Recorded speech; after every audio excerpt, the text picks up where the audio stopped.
Whenever you go on the road, please stick to the right. Stick to the right all the time. We will show you some.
Good morning, we are here in the race village of Bara Epic Israel 2021.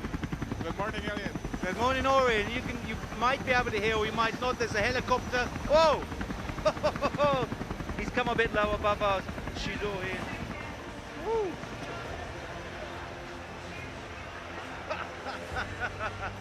Well, the dust is all over here. The dust is already up. The dust is up and the race is about to start any second now.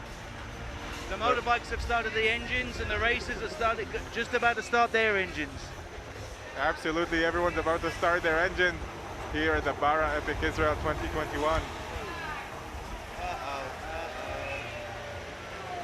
I think they... And we're off. And off they go. The riders took their masks off and started the race. Bara Epic Israel 2021, stage one has started. It's going to be taken out by the lead car, so everybody gets out safely.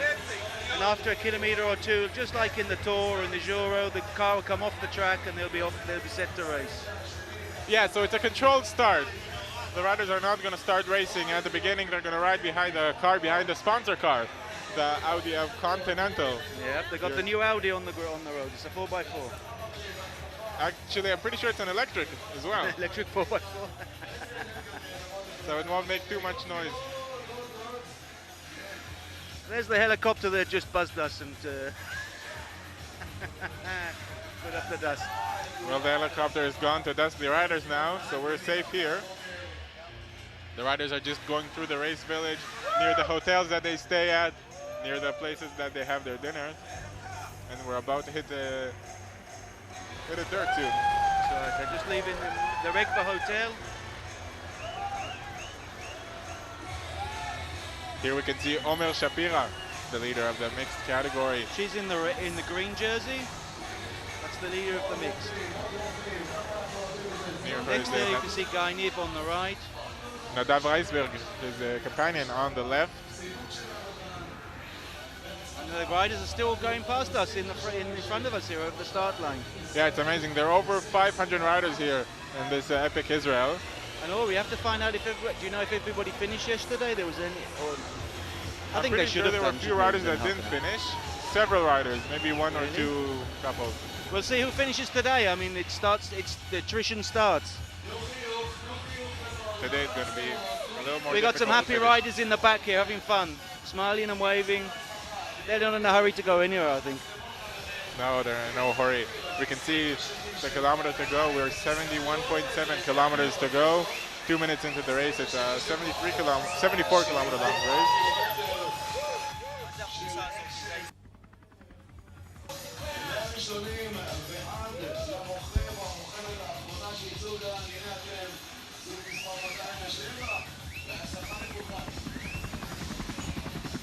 And I think that's it. That's the last couple going across the start line, and the back motorbike goes. We're off.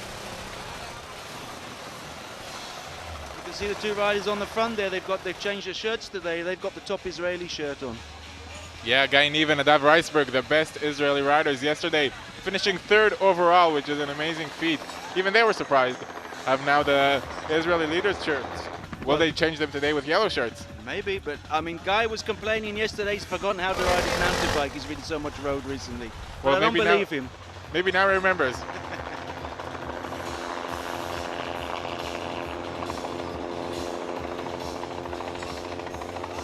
I think they're starting to open up a bit. Well, it looks like the leading car is gone. It is gone, and the race has started. And I mean, straight away the pros and the top amateurs would pull off the front. Everything could be drawn out, and then you have a decision to make who you're going to go with, what pace you're going to go in the beginning, don't you? Absolutely. Well, George Egger and Lucas Baum said yesterday that now they're in the yellow jersey, they can calm down, at least for the beginning of the race. They can follow the wheels. No pressure on them. They proved that they are strong. That's right. The other teams have got the job of trying to beat them now. Absolutely, and we can see it's pretty strung out here, which means the pace is fast. You see the beautiful shot here of the road. These are our cameramen getting ready to link up with the riders. That's right. Absolutely.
We thank the Minister of Culture and Sport, Chili Trooper, for joining us here.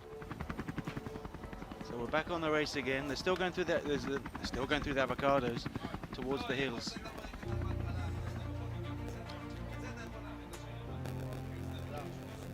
And it looks like it's pretty hard to change your position in roads like this. It's all pretty packed. Well, it's called what we call a double. You can ride 2 riders abreast. If you want to start going through the middle to improve your position, it can be a little bit risky. You have to give a little whistle out because you could hit someone's handlebar and you can just crash. Just a silly mistake can put you on the floor. It could absolutely be a risk that's not always worth taking. Quite often, I mean, quite a lot of the falls that you have in the mountain bike are from silly mistakes. Well, in mountain bikes, you're usually responsible for yourself. Well, that's right. That's actually the paradox of mountain biking against road biking. That road biking, if you're going to come up, you generally get hit by somebody else. Mountain biking, it's your mistake. And the roads are not so easy here, so... That's right. Mountain bike is probably safer for yourself rather than the road. But the roads in the north are very good. As soon as you go into the hills, there are a lot less cars. It is actually nice to ride up them. There's not really a flat road in the hills, obviously. You go up and down, and the traffic is less. And drivers are more patient in the north, I think, as well. Well, the roads here are beautiful. You can have some beautiful climbs, beautiful descents as well, going on the way down. Many riders come here. Riders from the center and the south come here to do their training camps. Riders that live here just enjoy riding here. Well, quite often in the winter and the spring, the clubs come up from the center of Israel, and they do a long weekend in the north with the training camp. And you quite often see people. You're surprised to see people suddenly on the road, whether you know where they live. They live 2 hours away. Well, I guess it's always a pleasant surprise to meet your friends from the center. And you know what? When riders start talking, the guys from the center is always they're so surprised how quiet the roads are up in the hills. Well, as a guy who lives in the center, it is pretty surprising to not have cars passing you every second or two.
Okay, I think the action's just about to start here. They're coming to the end of the fields. As soon as they go under the road, I believe they're going to go under the road here, and it's going to be straight into the forest and the start of the climb.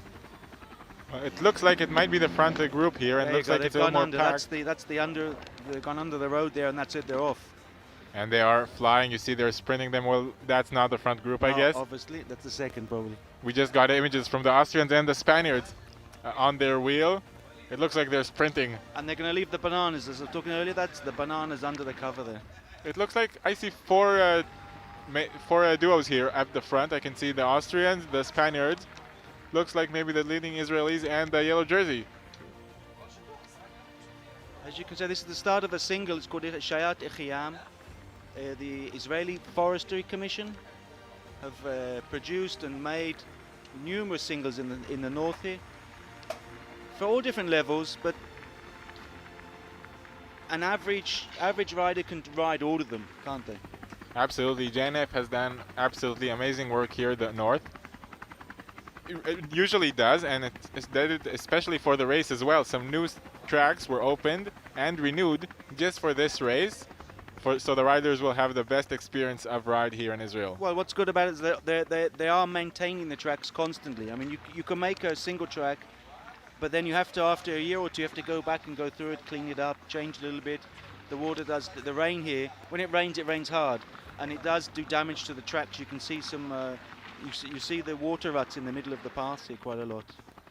Absolutely, tracks can be totally different after a winter. I remember some tracks where I ride that absolutely change after a harsh winter, and you can see the Germans are in the front and they're actually charging the race up here. And they're going through, this is the eucalyptus trees on your left and your right. And they're not waiting for anyone. They said they'll sit up and wait, but it looks like they have their fun, and it's already 20 minutes into the race and they're flying. Yep, the race is on.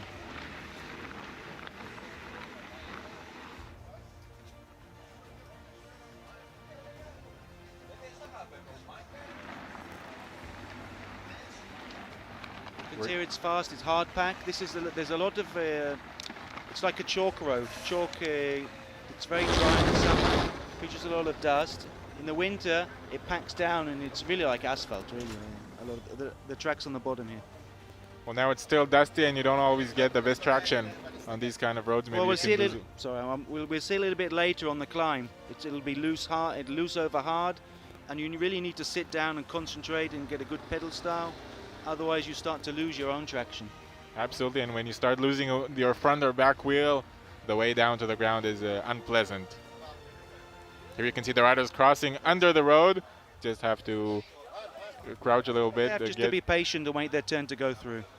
And that's why the front riders wanted to be there in the first position. That's right. You can open up a big gap just by going through the first 10. Absolutely, and you can see only 4 groups on the front. We're still waiting for confirmation who they are. Looks to be the Austrians, the Spaniards, the Israeli duo of Guy Nieve and Nadav Reisberg, and the German yellow jersey holders.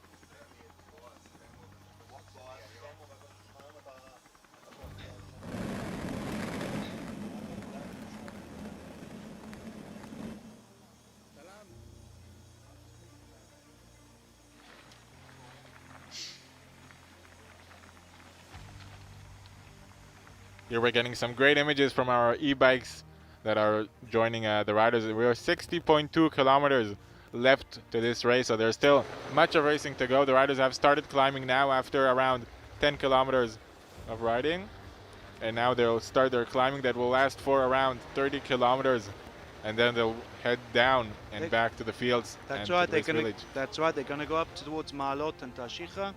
It's a long climb. It's a hard climb. A lot of the, I think they actually go up the Wadi, the dry Wadi, next to En Yaakov, I think.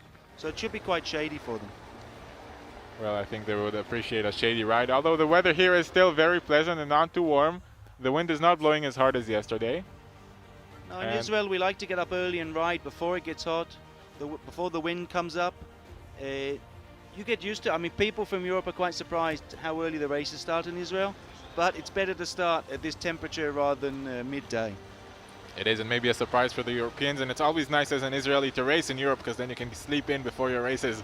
I didn't like to race in the afternoon because I'd be busy in the morning, and I'd always be thinking I'm wasting energy that I shouldn't be for the afternoon. Well, it is a trick how to you need to think about it, how to maintain your energy throughout the day and not feel like you're getting tired. But I guess it's an art that has to be mastered, and Europeans are used to it.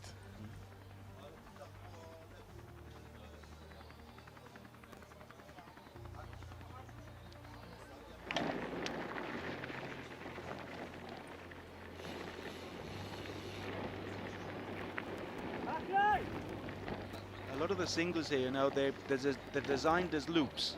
So it's very easy to come up. You park your car in the car park. There's normally a map, a map showing the loop, showing the elevation. They're generally from 45 minutes to 2 hours in length. You can go online, you can check them out before, you can decide where you would like to go. And you always know you're going to come back to the car. It's not point to point, and they're not short. It's actually a nice day out. You arrange with your friends in the morning. You'll come up, and then you finish your ride and have a coffee at the car park. It is great, and you can see that traffic jam here under the bridge. It is big gaps can happen here. You can come with the same group. Well, the riders are starting to walk. You can see that there's no movement. They're just walking through at the moment. Just too slow. You can lose a minute or two, or even more easily. I think the racers have already left there, and they're off up on the uphill already. These are the guys that are having fun. I'm sure this is why the racers were so eager to get to the front. Not only the elite men UCI riders, I believe the leading mixed riders, the masters, the grandmasters, and you can see they're still climbing. They're going over the rocks. They have to get out of the saddle to stay in the pace. The Spaniards are at the back of the group, just trying to hold on. It's not easy when these German riders are leading. No, when the power goes down, you have to stay on them or you have to release. I mean, it's your decision how long you're going to hold on there for. Well, they're not releasing for now, and I don't think they're planning on. Anyway, you were talking about the tracks, and it is great. You can just go on the website, choose a place in the country, everywhere you want to go. You can want to go to the south, to the north.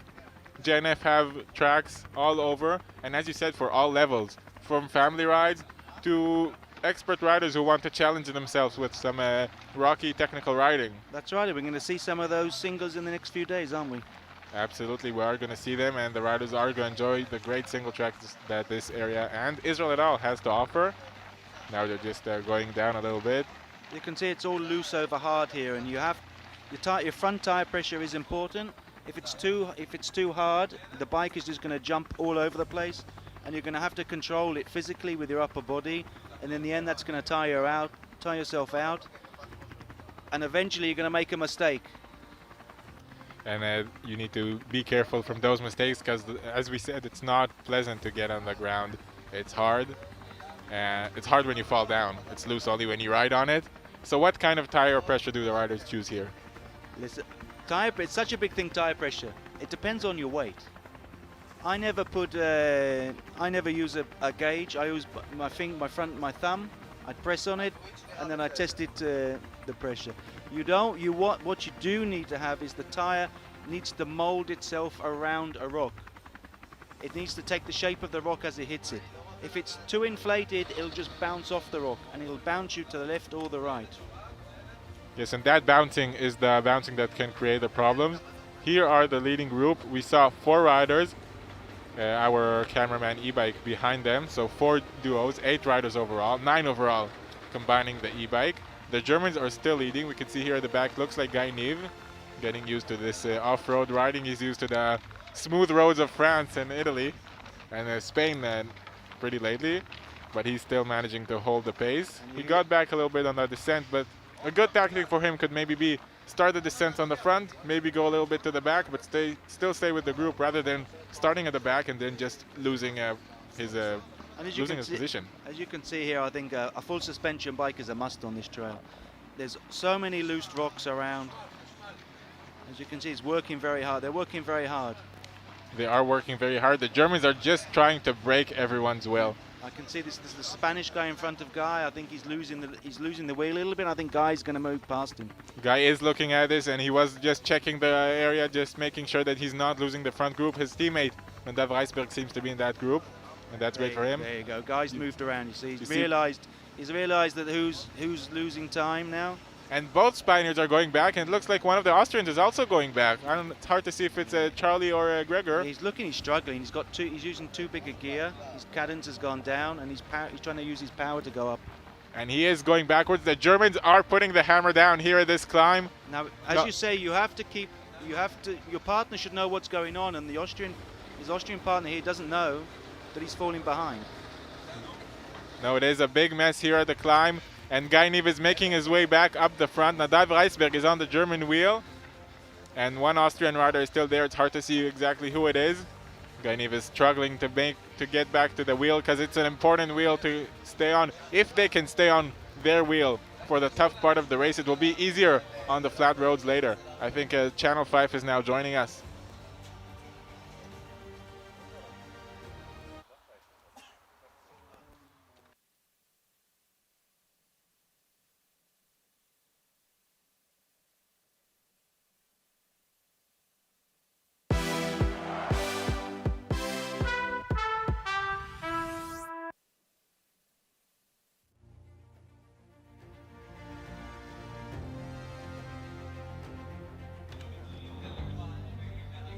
We're back at you. We're going to wait for some more images. Here we can see them. These are the wheels of the Spaniards who are not managing to hold it. Maybe they're making their way back after that big attack of the Germans of George Jagger and Lucas Baum, who are on stellar form. Oh, here we go. Yes, look. One of the Austrians is suffering. I think his teammate. It's Charlie marked on the back, suffering. He has his big. He's opening his big mouth when he's suffering. He's very strong. Maybe he's still struggling at the beginning of the race. We're only 30 minutes into today's race. Maybe his legs didn't open yet because they were riding full gas from the beginning of today's race. Yeah, I expect a pro rider to be able to hold on for the first couple of hours. It's not maybe his legs are a little bit tired from yesterday, and he obviously hasn't opened up. Well, and they still come tired from running the Marathon World Championships last Saturday. He had a great result, as we already said, finishing 6th, but maybe he still hasn't recovered from that race yet. As you can see here, I think we've moved back to the top amateurs again. And they are riding a good speed as well, aren't they? I mean, there's no slow riders on this group here. Yeah, it looks like they are having a good ride here. And our Ebek is just trying to improve his position to see who's up there. Probably following or the mix or the Grandmaster or the Masters category. That's right, we haven't seen the mixed yet. It's interesting, there's three couples within a minute and a quarter, isn't there? So it should be interesting today, see what that's going to happen there. Yeah, there could be some great racing in the mixed categories. We'll have on the front Omer Shapira and Shlomi Chaimi. Second were Rotem Rafinovic and Omer Lahav. And third were Lian Vitkin and Zachi Ben Gigi. And all three of them looked fantastic yesterday. They had great riding. Here we can see our stage today, stage 1 of this Bara Epic Israel. They're gonna have 3 feed zones, 3 big climbs as well. We're gonna go north and east towards En Yaakov, Ma'alot Tarshicha, head back west and south. Currently they're on the climb towards the En Yaakov. I think, as you see on the yellow line there, I think they're before the third feed station. And here is the height graph for today's stage. They're gonna have 980 meters of climbing overall today. You can see the first 35 kilometers are climbing, and then they're pretty much on the way down and then flat back to the race village for around 10 or 15 kilometers. All of the climbing today is going to be very high grade. There's no easy climbs today. There's no asphalt climbs today. It's all going to be hard, and to be honest, it's going to be brutal going up there today. It is going to be brutal, and it always is here in Bara Epic Israel, a brutal race. It's never easy. The organizers always surprise with some great routes. Here we can get images again of the Spaniards. Looks like they're trying to make their way back on the tracks, taking every inch of that track to get back. Looks like they may be catching the Germans. It's hard to see exactly what's going on over there. I think that's in his Israeli shirt up there.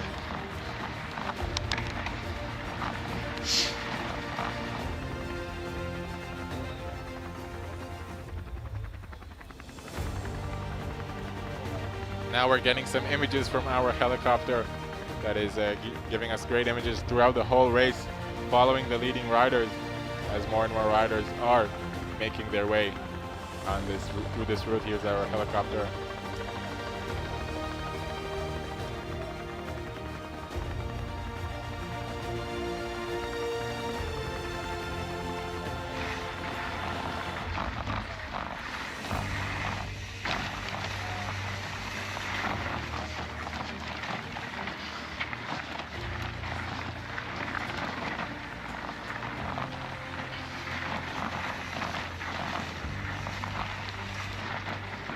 You can see here, I think, or you can see the single, anybody can ride this single. It's just a matter of the speed you ride it. The faster you go, the more technical it is. Absolutely, and they seem like they're going pretty fast through that single. The e-bike is just following him.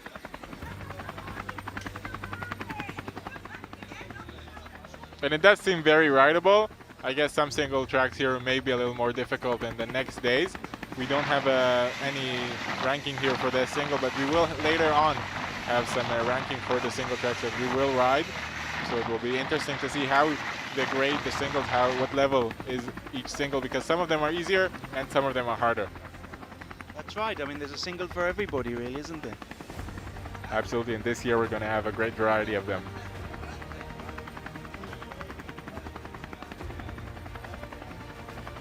See, there are some gaps opening over there. It's hard to see who it is exactly. Maybe the Spaniards, but I don't see an e-bike behind them, so maybe not.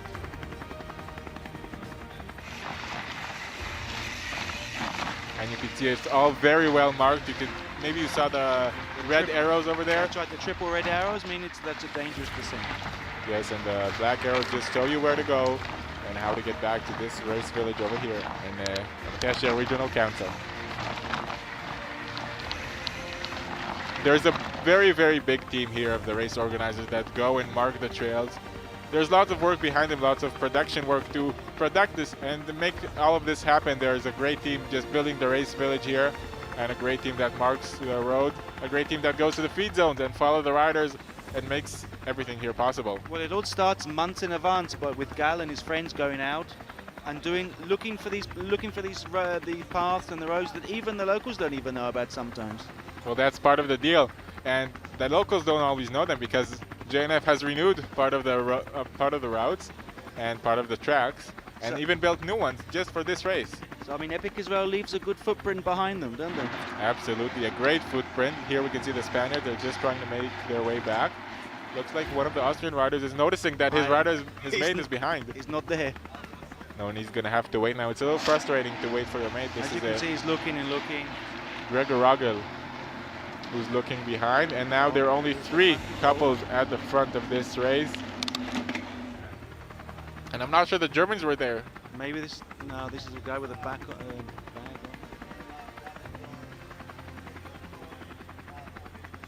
No, I think with the single, as soon as you go into the single on the uphill, there is a selection, and there's no place to hide. If you haven't got the legs today, you're not going to keep up with the front guys.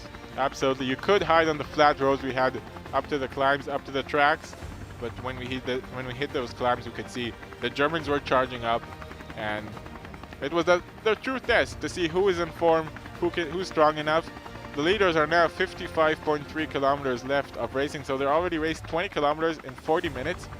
It's around 30 kilometers per hour, which is pretty fast for this start of the race. I mean, the Germans in the front have probably decided to try and open up on the beginning of the single to test everybody else. After they've done that, they know who's got it and who hasn't, and they obviously know the Austrians do have a weak link here. Now they're going to calm down a bit, have a drink, have something to eat, take a gel, and they're going to think again, how are we going to break it up again? And when are we going to do that?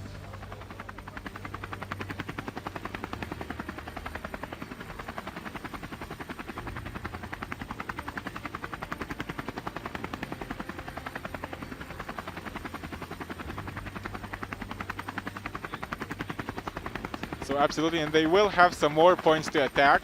It's not the final point. There are some more tracks, some more climbs. We're not done with the climbs yet. We'll be down around 35 kilometers into the race, which means around 40 kilometers to go. And here we have, again, the results of yesterday of the prologue. The winners were Lucas Baum and George Egger. Second place were Karl Markt and Gregor Ragel, a full minute behind. They were caught by the Germans. Third were Nadav Reisberg and Guy Niv, the leaders of the Israeli category.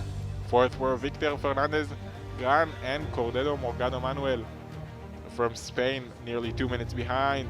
Fifth were 3 minutes behind Gili Gonen and Elad Daniel. Sixth were the Czech duo.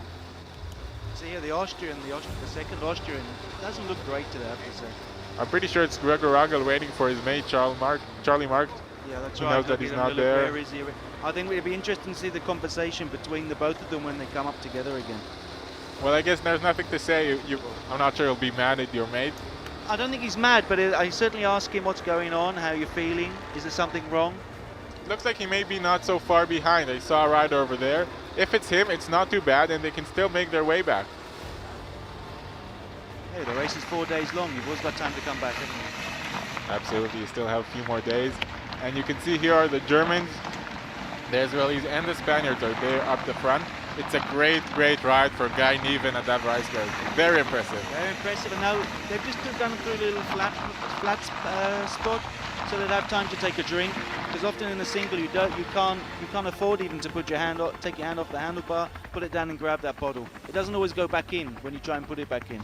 It is very dangerous to do that in the singles, and it's a great time to maybe have a gel as well.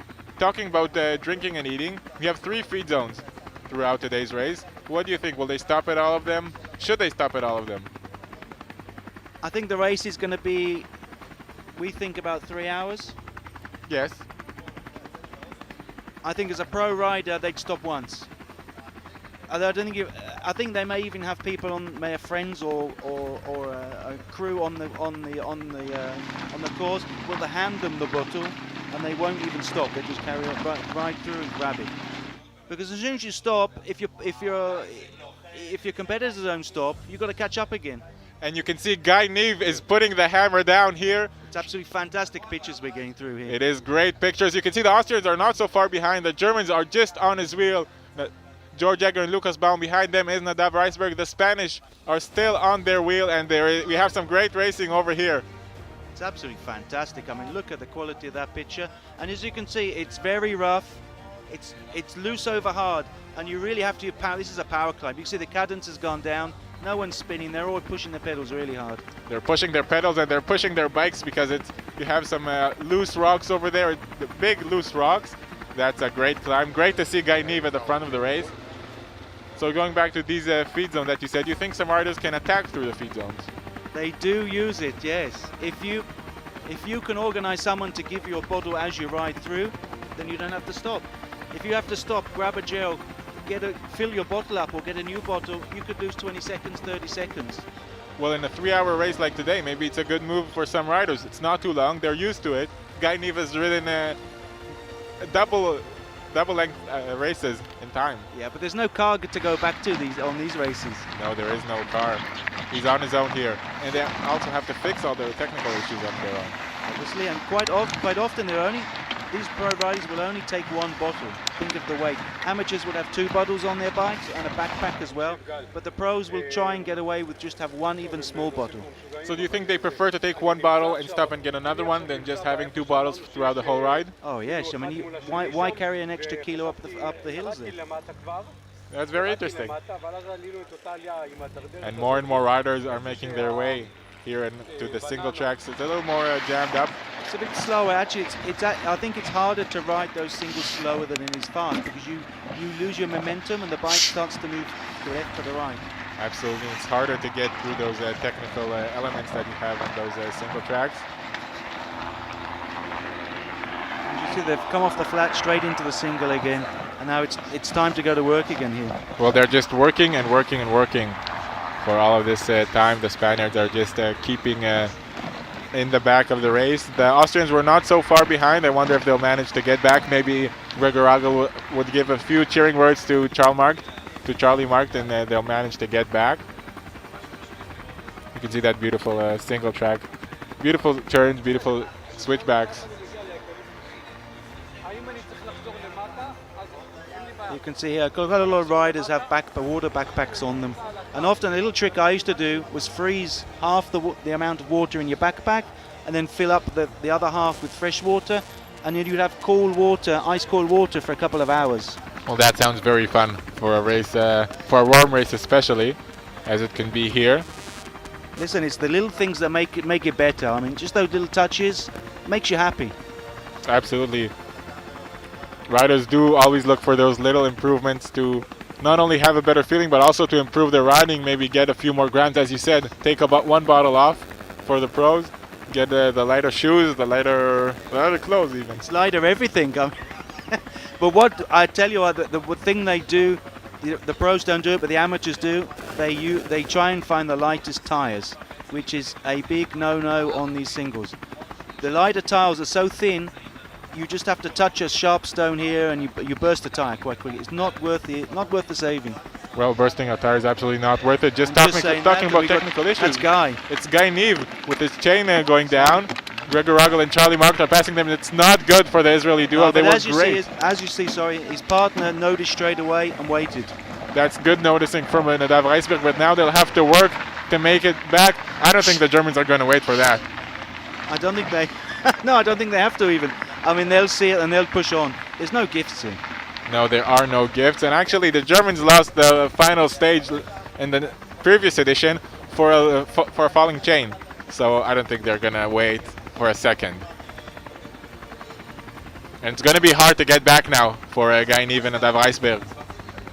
Well, they've got nobody in front of them, so they can, if they don't panic, set their pace, raise it a little bit. They've got a clean path in front of them. Although the Austrians were with them, weren't they? They made them get past the Austrians quickly. And then you've got a free run. You can see them, they could probably see them ahead of them, and that's quite easy. It helps you try to catch. It's like catching the rabbit. It does help you, but the Germans did try to break away, and now may be their big opportunity. They wanted to make that gap, and now when they have it, they may start and work very, very strongly. See, I think Guy's maybe got a problem with the foot. He's taking his foot out. Maybe he's got a problem with his pressure in his tires. Maybe he lost some of confidence. Maybe had a little tumble and lost some of his confidence. You can see his partner's looking back. Something's not quite right.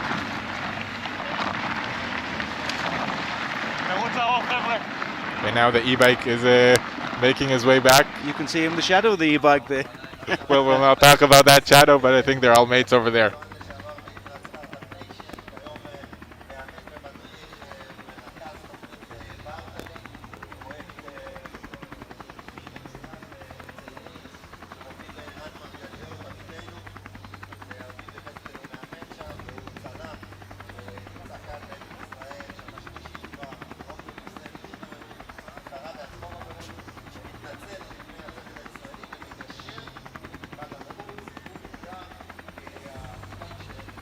Looks like it may be the Austrians there in the track. Looks like the Austrian, could be the Austrian duo. Here we again see what we've done so far. So we've got to Ein Yaakov, as you said. Passed through the first free zone. Didn't look like any of the pros stopped there. 27 kilometers into today's stage. So they have another 8 or 10 kilometers of tough racing, and then it's going to be tough, but on the way down. It's that's right. It's the climb up to the top, and then you're going to race down. Obviously, there's small little climbs in the middle there. Gal never gives you an easy ride back. If you're expecting an easy ride, don't come to Bara Israel, please. Well, put that in your mind, but you should come because the rides are great. Here more and more riders there are in the men category. That's the main category, isn't it, in here? שלום לכולם. And here we'll have a בעצם מה שאנחנו עושים בפינה הזאת, אנחנו רוצים איכשהו להראות לכם, להדגים, להסביר את מה הולך לקרות לרוכבים, מה הרוכבים הולכים לעבור. מה שנעשה זה, בעצם אימצנו איזושהי שיטה שמשתמשים בה בכביש והסבנו אותה לאופני הרים, ואני אסביר מה הכוונה. בכביש לוקחים עלייה, ואז יש לנו פרמטרים מאוד פשוטים. יש מאפיינים כמו משך העלייה, האורך שלה, כמה גובה מצטבר, אחוזי שיפוע, ממוצע שיפוע ואחוזים מקסימליים. והדברים האלו נותנים לנו תמונה ברורה, כולם מכירים את זה. במקטעי אופני הרים זה יותר קשה, בסינגלים בעיקר. אז מה שעשינו זה לקחנו 4 פרמטרים, אורך קטע כמובן, גובה מצטבר לקטע סינגל, גם obvious, רמה טכנית, כמה סינגל טכני, גובה מדרגות, כמה דרופים, עליות בשיפוע מאוד מאוד תלוי, ירידות בשיפוע מאוד מאוד תלוי, דרדרות וכו'. דרגה טכנית, flow, כמה הוא זורם. 1 זה מאוד לא זורם, ו5 זה הכי זורם, זאת אומרת הכי סבבה. מה הכוונה זרימה? אותם אלמנטים שדיברנו קודם, כמה הם צפופים, כמה הם מרווחים, כמה קשה, כמה אנרגיה זה דורש לשמר מהירות בין האלמנטים האלו. אם הוא זורם, עדין, שומר על קו גובה, אז הוא זורם כמו נהר, ממש ככה. עכשיו, כל אלו, אורך הקטע, כמה טכני הוא, כמה הוא זורם, ביחד נותנים לנו את דרגת הקושי הכללי. 1 זה הכי פחות קשה, 5 זה הכי קשה. בזרימה, שלא תתבלבלו, 1 זה הכי פחות זורם, 5 זה הכי זורם. זאת אומרת, דווקא טוב לנו. מבחינת רמה טכנית, 1 הכי פחות טכני, 5 הכי טכני. ולזה מוסיפים את אורך הקטע וגובה מצטבר. כמובן שצריך לקחת בחשבון גם באיזה שלב של הסטייג' מגיע הסינגל הזה, אבל אנחנו נתעלם מזה. זה משהו שהרוכבים מתעייפים, הם מתעייפים גם בקטע כביש וגם בקטע עלייה אחר וגם בכל קטע מישורי חקלאי. אנחנו נתעלם מזה ונתייחס אובייקטיבית, ננסה להתייחס אובייקטיבית, ספציפית, למקטע סינגל, בלי קשר לאיזה שלב הוא מגיע בסטייג'. Well, Gal just explained the ranking of the tracks that they do here. So if you saw and if you didn't, I'll explain it shortly. So they take a system that's similar to what you see in road races and a climb ranking. And each single track has 3 different parameters, 3 different categories that you rank it in. So the first one is flow. How flowing is the single? How much energy you need to expend in order to maintain a certain speed. So one symbol is not very flowing, and 5 is very flowing. And the second one is a technical difficulty. How many technical things you have in the single track, how many rocks, how many rock gardens you have in your track. And again, 1 is not many technical elements, and 5 are many technical elements. At the end, they sum it all up. They add the length of the single track, they add how much height you accumulate in the single track, and they try to understand and grade how tough is the track, and then you get a rank between 1 to 5 of the difficulty of that single track. And now today we're going to go to am8 and see that difficulty of that single track. As you saw, the riders just going through the feed zone, not even stopping. Not even looking. Now they're going to go under the road here, which actually is a stream. In the winter, with the rainfall, this turns into quite a flowing stream. Well, luckily there's no rain today, and there's only going to be a stream of riders going under that road today. In a minute on the left, we may see it from the helicopter, there's a water reserve there, which is generally full all year round, and you can actually see water snakes. סטייג' ראשון, כולו 72 קילומטר. הסינגל המשמעותי בתוכו הוא am8. am8, הרוכבים הגיעו אליו אחרי כ-23.5 קילומטר מקו הזינוק, שמתוכם משהו כמו 10 קילומטר מישוריים, ואז הם מתחילים לתפור. מתחילים לתפור בדרכים חקלאיות, חלקם קצת גליל מערביות, קשוחות עם אבנים, שבילי 4x4, רגד, עובדים. הם מגיעים אליו, כאמור, אחרי 23.5 קילומטר, זה סינגל של 5 קילומטר. סינגל שכולו מוצל, שצובר גובה, הוא צובר 200 מטר על 5 קילומטר, זה אומר 4% שיפוע ממוצע, אבל יש בו קצת קירות קטנים תוך כדי, זה ממוצע, זה לא השיפוע לא יציב.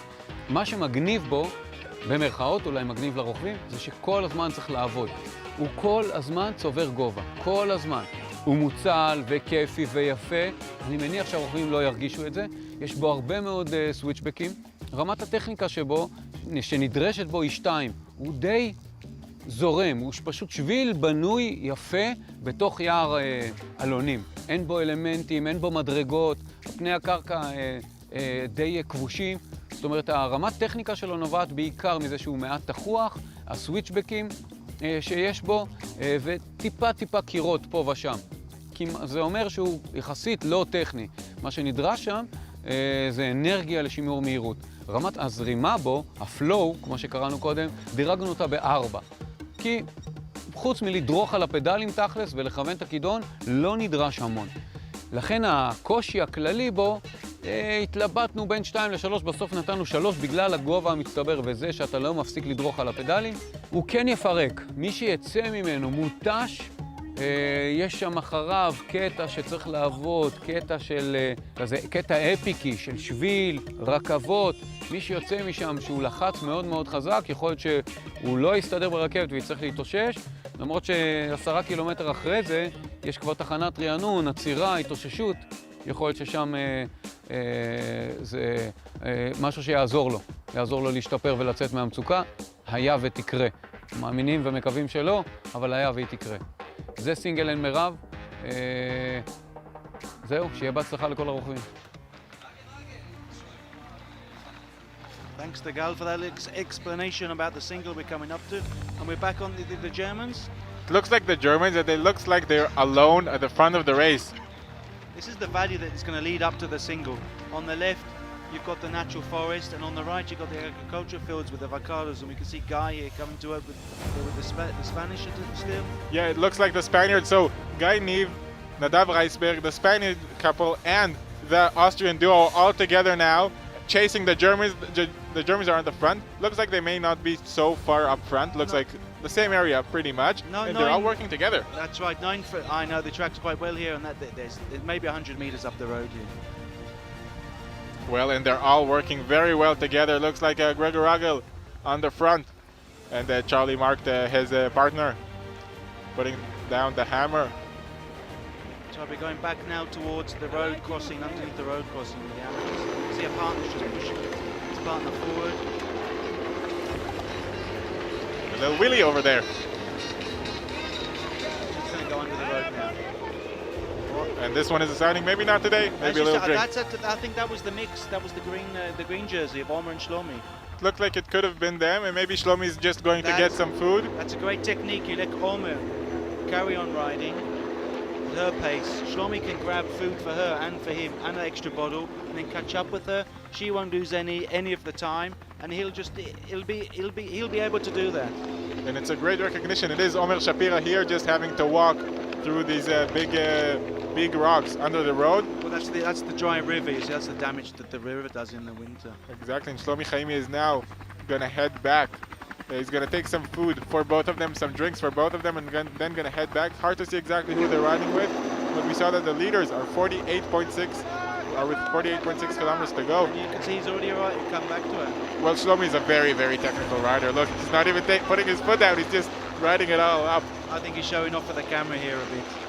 Well, he is enjoying, and he is a professional cross-country rider with great experience and great technical abilities. And here are Omer Lahav and Rotem Gafinovich. They're not so far behind. They're their competitors. They're just going under the road now. Yeah, and they're going to want to get back to Omer Shapira and Shlomi Chaimi because they want to get that first place. That's right. I think they didn't stop here. They didn't look like they were stopping either. No, it was Omer Shapira who was leading the way through.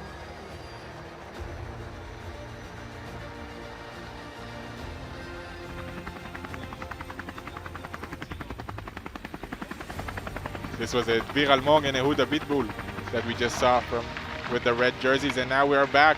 It looks like the En Merav single track already for Lucas Baum and George Jagger. They are riding beautifully. They both look pretty good, pretty calm and collective, just pedaling strong through this single track. Their upper bodies are pretty good. I think they're pedaling within themselves, you'd say. They're not pushing too hard at the moment. They're just keeping a very good pace.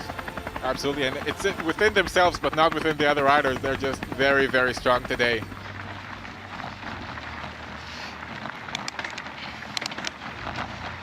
And you see that there's not too much sun.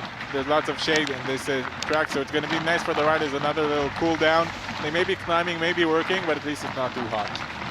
No, the difference is there's a big difference in temperature when you go into these shady forests. It's a natural forest with the oak and natural trees. It's actually very cooling, refreshing, and quite often you can see the wildlife as you go past. You'll have wild boars in here, and you'll have deer as well. In the morning you can surprise them, or they surprise you, and it's quite a nice little sight. It is a great sight to see some wild animals here in the tracks, the beautiful JNF tracks. The riders are now with 47.5 kilometers to go, going from the sun to the shade, making their way through the tracks. They're an hour into the race. There were 45 kilometers to go, so they did about 30 kilometers per hour for the first hour. That is very fast, and it makes sense that they're on their own. I think they're going to go a bit slower uphill, but on the downhill, they're going to open up and enjoy themselves going back down. And at this pace, they may be here in an hour and a half. I think they might still make breakfast. Absolutely.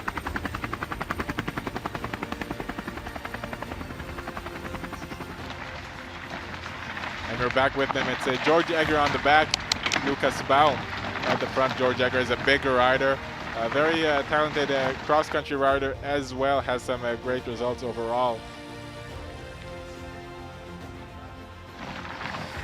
I think you can see George there has got a bottle stuffed in his back pocket, so he's riding with two. He'll probably discard one of them probably at the feed station when it's empty. Well, it's not slowing them down. Just talking a little bit about George Egger's results. So he's finished 8th in the European Cross Country Championships this year. Very strong rider indeed. Also 30th in the World Championships. So he's been up there in the big races. More and more riders are making their way. This is just before under the road. Yeah, just near the feed zone. Not too many riders seem to stop. No, it's quite I mean, it's an hour riding. You'd have had a drink before you probably finished you drunk a whole bottle before you start. You'd had your gel before you start. You're probably looking to have something to eat now. You probably might have I'd like to take a banana and eat a banana on the first hour, because solid food is always better to eat. But there is a point where you can't eat it anymore. I mean, you're making too much of an effort, and it's just easier to take a gel. Actually, the big efforts is made now in between the climbs, so maybe a solid food could be a little difficult now, couldn't it? That's right. But everybody has their own food they like to take. I mean, I know people who like to eat dates. I couldn't understand why they have sticky dates on their fingers all the time. I'd always have a banana in my back pocket.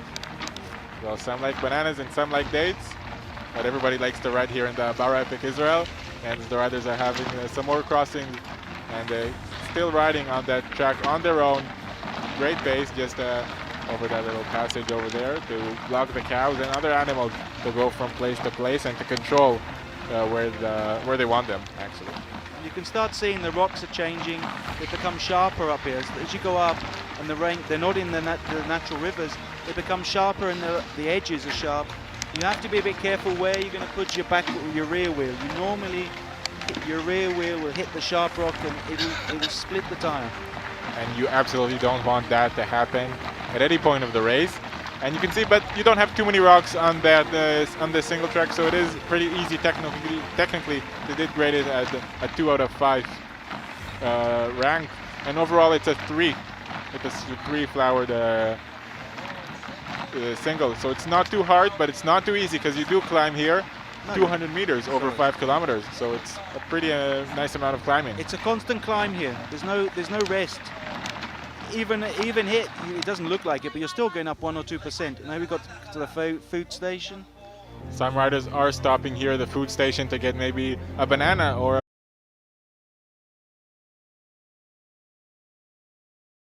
great cups of water.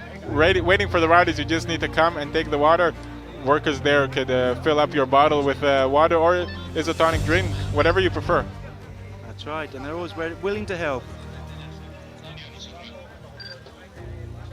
You can see some riders from the buttons. Number 555 are Nachshon Wagmeister and Elad Raz from the Triple M team, the buttons. Well, they like their buttons team. The e-bike rider is just a little bit behind the leader. He's making his way back now. And they're still on their own, still working very well. Still George Egger on the back, Lucas Baum on the front. Do you think they take turn in the track, or one rider will lead it the way? I think there's no point. I think the more technical rider will ride on the front, and the other one will trust him. As you can see, they're very close together, so the reaction times are very, very short. But you have to trust your partner. If you don't, there's no trust. You better take a bike length off the back and see your own line. Absolutely, you should trust it. Maybe it looks like Chaim Dahan, perhaps. Yeah, that looks like Chaim with his nose in the front. Chaim's got a very special nose. It looks like they're riding with men, with men riders, and now from their category. Angelo is just behind him. Differently than yesterday when Angelo was always at the front. It's hard to see exactly where they are in comparison to the other riders. Looks like they're doing pretty well, working. Look very composed. I think if we look at the clock, they were maybe 5 minutes behind the pros at that point. Seems pretty much like this, which isn't bad. The pros are going very, very fast here. They're going up and down in the track. We're getting some great images from our e-bike riders behind them with their GoPros. This is such a lovely single to climb. I've climbed it many times. It's a flowing single. You don't even notice you're going up because you're between the trees. You can't see the distance. And it just invites you in to ride at a good pace and just enjoy the turn. I mean, it's just wonderful, the turns here. It looks like a wonderful track to ride. I'll certainly get back here sometime with my bike.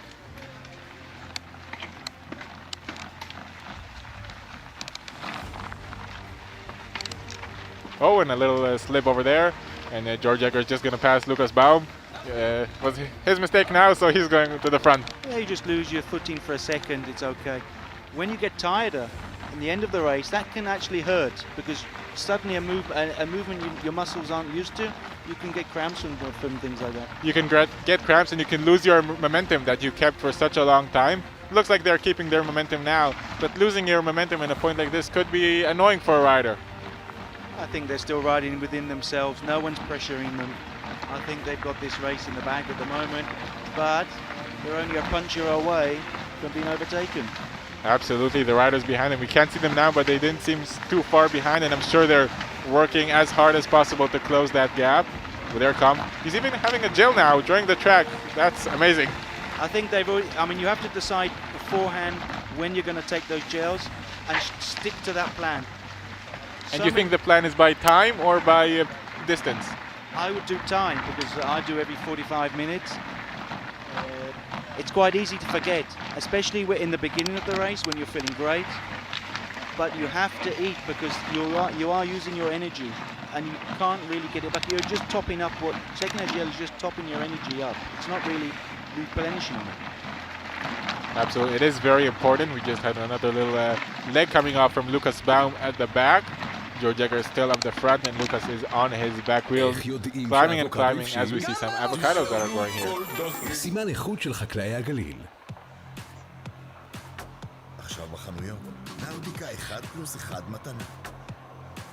סדרת השמנת של פיצה, שמנת פין ופטריות, שמנת רוזה ושמנת טרף. פיצה! ג'ינסים מ-149 שקלים. לי קופר, made to be different. לקחת את האימון לאקסטרים, קורקומין אקסטרים, קורקומין ליפוזומלי בשילוב Q10 פטנטי, בר הצמחים. So we're back with the front of the race. George Egger and Lucas Baum are leading the race for now.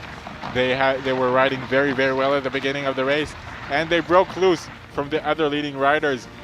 I'm not sure it's them now. It looks like Angelo Di Biroli and Chaim Dahan, the leaders of the Masters category, with their dark blue shirts.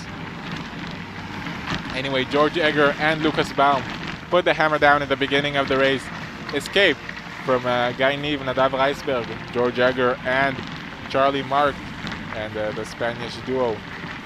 I mean, they've obviously decided to put in the hurt on the climb and not wait for the descent or the flat finish. This is obviously the tactic they decided together to do. Well, they said they'll ease off at the beginning, and the beginning was very short, because they didn't ease off for a long time, and they just rode very, very strongly today. I mean, the effort you have to put in to make a gap on the flat is a lot more than it is on the hills, isn't it? Absolutely, and they waited for the hills, and we saw their big attacks on the hills, and now we can see a great image of George Egger and Lucas Baum. George just giving a little look there to the e-bike, trying to understand, what are you doing, man? But he's still on the sometimes you get a bit confused of who's behind you. Is that a racer? Is that the e-bike? I'm not sure. Yeah, well, you can see the e-bikes have their big orange backs on them that give us the great broadcast, and their bikes are way bigger than the regular bikes. You know, for the people maybe think that the e-bike is easy. It's easy for the e-bike here to keep up, but modern day mountain bike e-bikes are restricted to 25 k's, and if you go over 25 k's, you're going to have to do keep up the pedaling. A lot of these pros ride over 25 k's. Absolutely. Well, they're averaging 30 k's, so the e-bikes have to work for throughout the whole day, and that's not an easy work. And these pros are riding so fast, it feels like they have a motor in them, or in their legs at least. I mean, it's constant concentration here, isn't it? You cannot rest. Your thought process must be, what's my line? Where am I going to put my front wheel? There's no place here just to relax your brain. Often it's your brain that tires out, isn't it, before your muscles. As soon as the brain starts to tire, your decisions become slower, and then you start to make the mistakes. And it's silly little mistakes like going to the left of a rock or to the right of a rock, and then you start wobbling a bit, and then you start, I mean, that's where the problems come, and you can often just come off the bike. It's just silly tiredness. Sure, it is. You have to keep focused, but you have to keep focused for the whole race, so you need to, I don't know if you can stretch that focus throughout the race or plan when you're focused more or less, but I think Lucas Baum now on the back is trying to focus a little more, as we now have a replay of the interview with the Minister of Culture and Sports, Chili Trooper.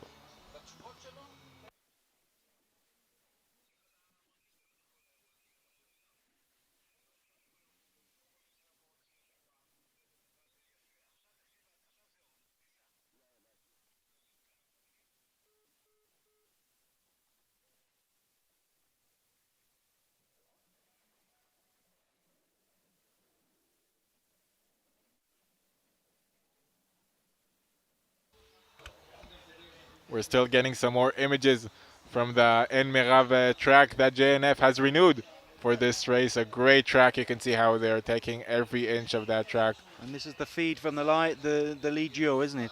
It is the lead duo, George Egger and Lucas Baum.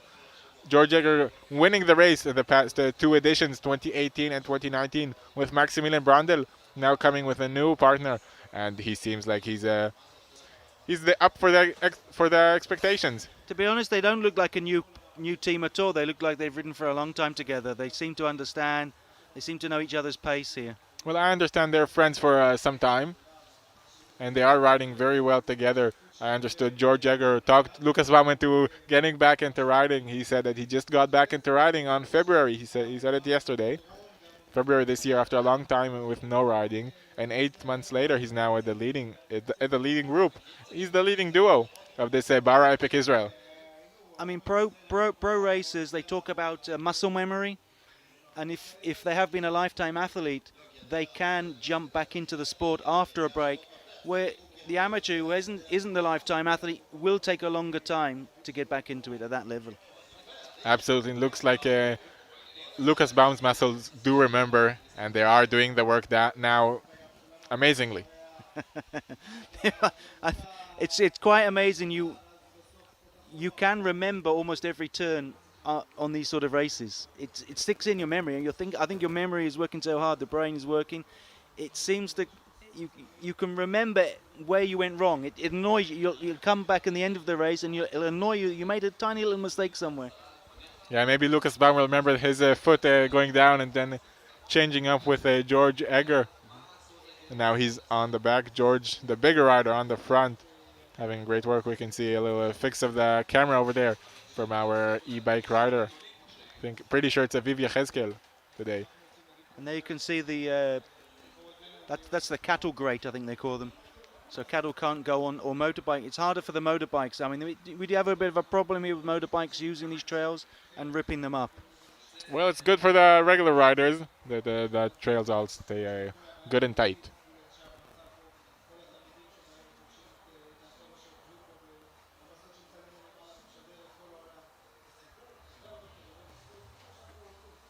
Looks like they're out of the track. Not sure if they're going to have another little part of the track. I think this is actually the top of the climb near Ein Yaakov. It's a connecting road, I think, around Ein Yaakov. I think after Ein Yaakov, they're going to have there's a little hill there. And I'm sure Gal has added it in because he never lets you off a hill. Well, if there's a hill, be sure that the Bara Epic Israel will climb it.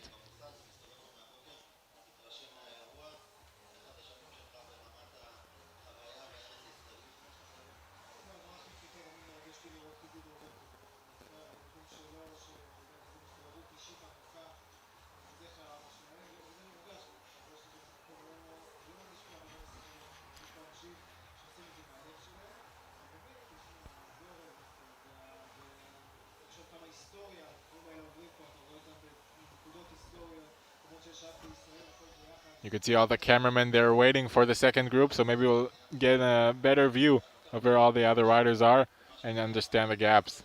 Yeah, this is around Ein Yaakov, around the back, between Ein Yaakov and Ma'alot. I think they're going to come up. There's actually a mushroom farm around here. A mushroom farm? That sounds interesting. You can't actually see anything. They're closed buildings. Mushrooms grow in the dark. But you can see the steam coming out of the buildings because they have very humid. I think that should be coming up on the left in a minute. Now, Ori, can you explain to us what's the difference between a moshav and a kibbutz? Well, I'm not sure I'll do it as good as you do. Then I think you should better do it. You can tell you come from the city. A kibbutz is a community that is built on a farming community, but everybody has their own little share in it.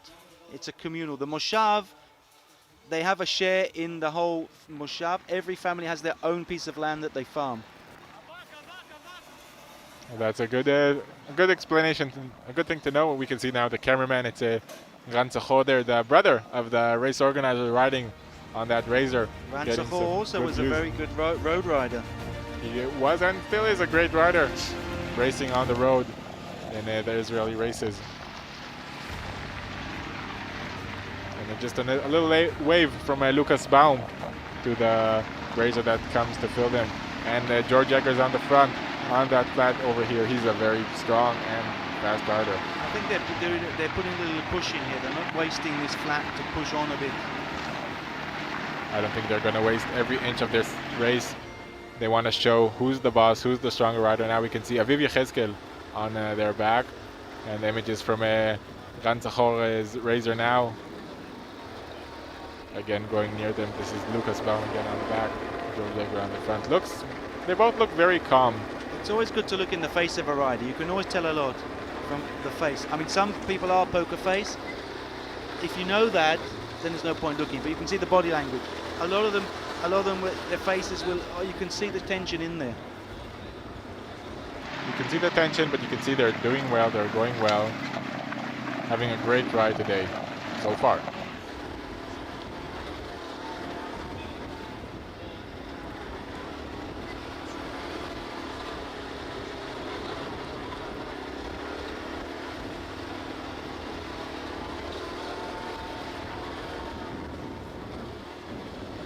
See on the left there, that's the mushroom farm I was talking about earlier. In front of them there's a climb. You could, if Gal wanted to, he could take them to the left on the nice flat asphalt. But I don't think he will do. I think he's going to go straight up to that climb. Well, it's never easy here. It's not easy, and Guy here is pushing on. He's pulling along the peloton that he's on. Well, Guy is on fire. He's riding very, very strong. He was at the front. They could have stuck with the leaders, I suppose. Less for that, a little technical issue, but he's on the front. The Austrians are behind him. Can't just see Nadav Reisberg, his companion. I'm pretty sure he's on the back there. He has that yellow helmet, and they're all working together, and they're trying to get back to the leading Germans. They don't seem too far behind. They're out of the track as well, so it's not minutes now. And I wonder, do you think they can close the gap? I think on the run down, local knowledge will be good for Guy. He's ridden here as a youngster. If he really wants to open up, I don't know about his partner, how technical his partner is. If Guy wants to open up, he can certainly close the gap on the downhill.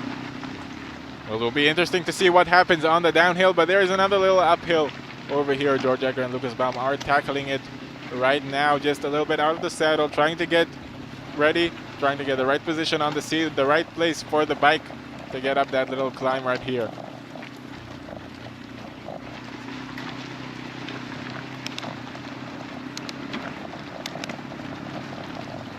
You can see they're both riding a pretty nice cadence here, even up the climb, which shows that they're still very, very calm in this race. You can see how the double suspension there is working for them. I mean, it's not enough to have a bike. You have to know how to dial in the pressures in the shocks for it to work for you correctly. Absolutely, and some of these professionals usually have their mechanics coming with them, so that will help them as well. I'm not sure this year all the mechanics could come, but usually the professional riders bring their team and some helpers to have the best experience and the best bike ready for the races. They don't know what's coming up, but they know the area. They know that's not going to be easy here.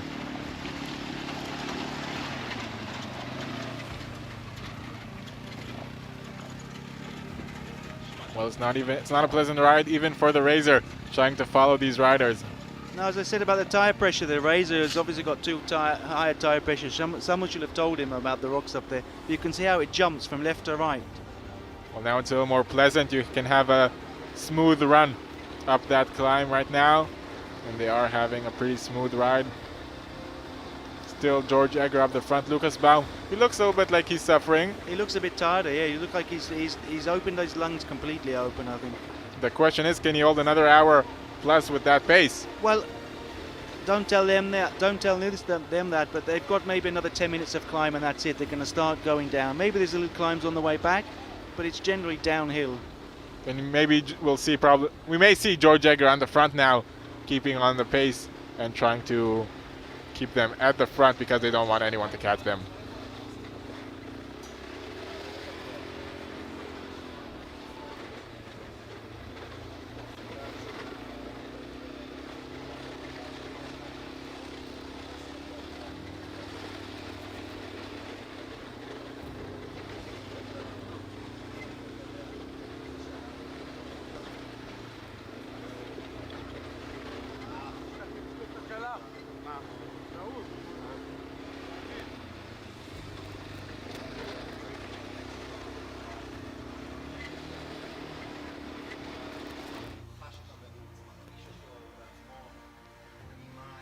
And we're back. Looks like the Masters category. It's hard to see exactly which rider it is in the area of the tracks.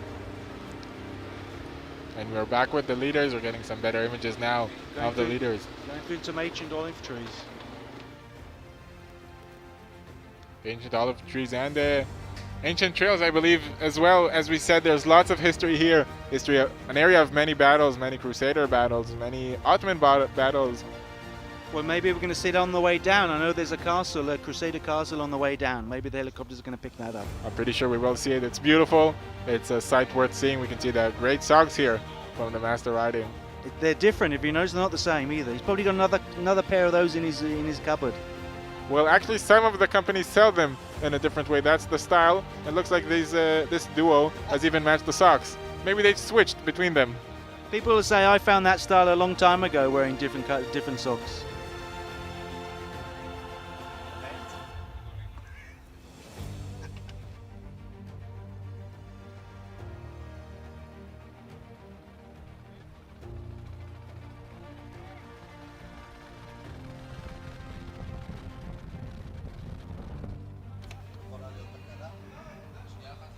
You can see the sun's coming up now. The heat is starting to rise, and I think the heat also is starting to rise in the race. The heat has risen in the race, and it is a great race here.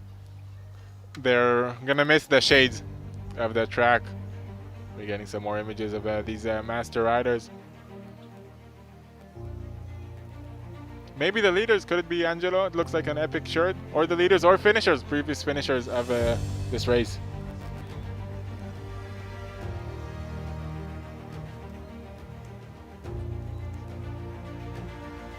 377 over there was Arnon Rosenbaum and Roy Hacker. 3771 is Arnon Rosenbaum that we can see right now. And here we're getting images. Looks like maybe the Austrian duo on the front, putting the hammer down, trying to get back to those German riders. They're on those little inclines behind them. Or Gainiv and Adav Reisberg just with the helmet down, with the head down. It's a hard climb over here. I think we've got the Spanish just trying to hang on the back there. They are trying to hang on, and it's Gregor Ragel now setting the pace. He seems very strong today, and Adav Reisberg is just showing him, I'm also strong today. Gainiv is a few wheels back now after pulling at the flat. Maybe it was a little too much for him. And his teammate now, Nadav Reisberg, is setting the pace, and he's having a great ride today for the youngster. I think the Germans, if we look at our clock on the screen, I think the Germans have opened up at least a minute on them by now. Could be just hard to understand where they are. Oh, and there's the hill I was talking about that Gal obviously noticed. Well, the Bara Epic Israel has no shortcuts. It's actually great views up there. You can see all around the area. As you can see, they climb on a white road, it's actually chalk. So in the summer it dries out, in the winter it's very slippery. So it is dry now, and there's lots of dust behind the riders. Some from the riders, some from the raiders, from the racers and the racers. And you can see there's big rocks over there. It's not a pleasant climb. They are behind it, and they're making their way up this climb. Now it's Lucas Baum on the front. So he's still strong, he's still fine, he can set the pace. He shows George Egger that he's fine. Both of them are suffering, but they're pro riders. They're used to suffer, they're paid to suffer. They actually enjoy, I think they actually enjoy suffering. Yeah, they do. And we have 40 kilometers left to today's race. George Egger and Lucas Baum are still at the front, having a great ride. Again, Lucas Baum just getting out of the saddle over there. So we're pretty close to the end of the climbing today. I think so. I think they're trying to squeeze all the power out of the pedals at the moment. I think they know. They've obviously looked at the graph, and they know they're near the end of the climb for today. And it seems like it was their plan. They saw the graph. They said yesterday that they may sit along in the beginning, but they want to attack, and they want to show their presence in the race. They want to make their lead bigger. They want to be the winners of this Bara Epic Israel, and they are certainly riding like the winners right now. I mean, it's always good to win with your legs and not have your competition have a problem and you win via that route. And they are showing that they have the strongest legs today and in the past 2 days in this race. Now George Egger is just getting up the front, giving a turn for Lucas, trying to keep the pace high. They don't want to lose a second here. They want to gain as much as possible. And that's the top of the climb there. You can see that little lookout post. From here it's going to go down. We're going to go towards Tashicha and Milia.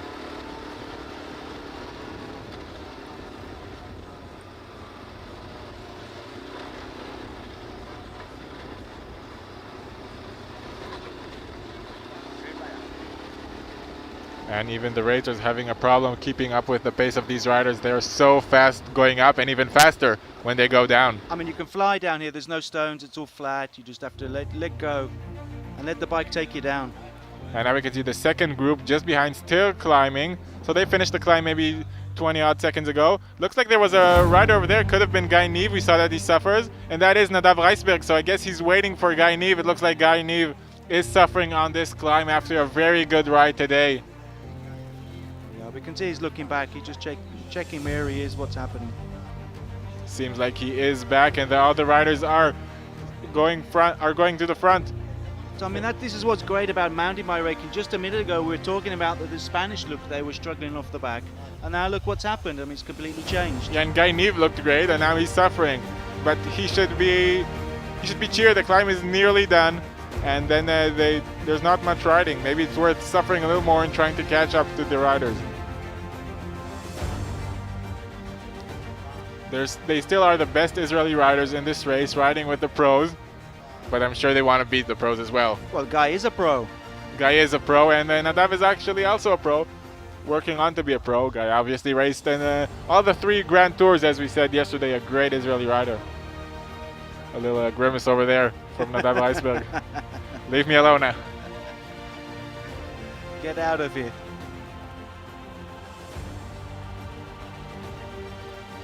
It's a beautiful white jersey here of the Israeli leaders. I don't know about white anymore. It looks a bit brown from the dust. Well, it was white in the morning.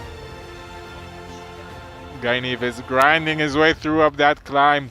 It's a very difficult climb over here, and the pace is high. Gregor Rogel was setting a horrendous pace up this climb. Oh, you can see he's grinding it out, just grinding it out. Seemed pretty close to the top of the climb, but he still has some more work. We can see maybe one of the e-bikes behind him trying to make his way back up. Maybe had a little problem. The e-bike now going back to the leaders. I mean, you can't see here with the camera, but they're 20% climbs there. It looks very, very hard, and you can see they're suffering, and you know it takes a hard climb to make these guys suffer. What do you think? Should he wait? Should he get to a standstill and wait for a guy, or should he just keep on riding in front of him? I don't think it's a good idea to stop ever. You just keep your legs, take the pressure off your legs, let your legs recover. By just pedaling without any pressure, it gets the blood flowing through the legs, gets rid of the lactic acid, and it's not a good idea to stop. I see, and he is not stopping. Here we get some images of Angelo De Veroli and Chaim Dehan, the leaders of the Masters category, just chasing another group. Yeah, they're going to come back there. We're back down just before the mushroom farm. Push there. He's pushing Chaim along a bit. Well, yesterday he was pulling, today he's pushing. I wonder who are they with? Who's in the front there, do you think? I think it's probably the mixed, isn't it? It's a little hard to determine who's up front. And here we get another little image of Guy Neve and Nadav Reisberg. A little push there from Nadav to Guy. Guy's having a little trouble on this climb. While they're working well together, they had a great race so far, and I hope they'll have another great hour of racing back to the race village.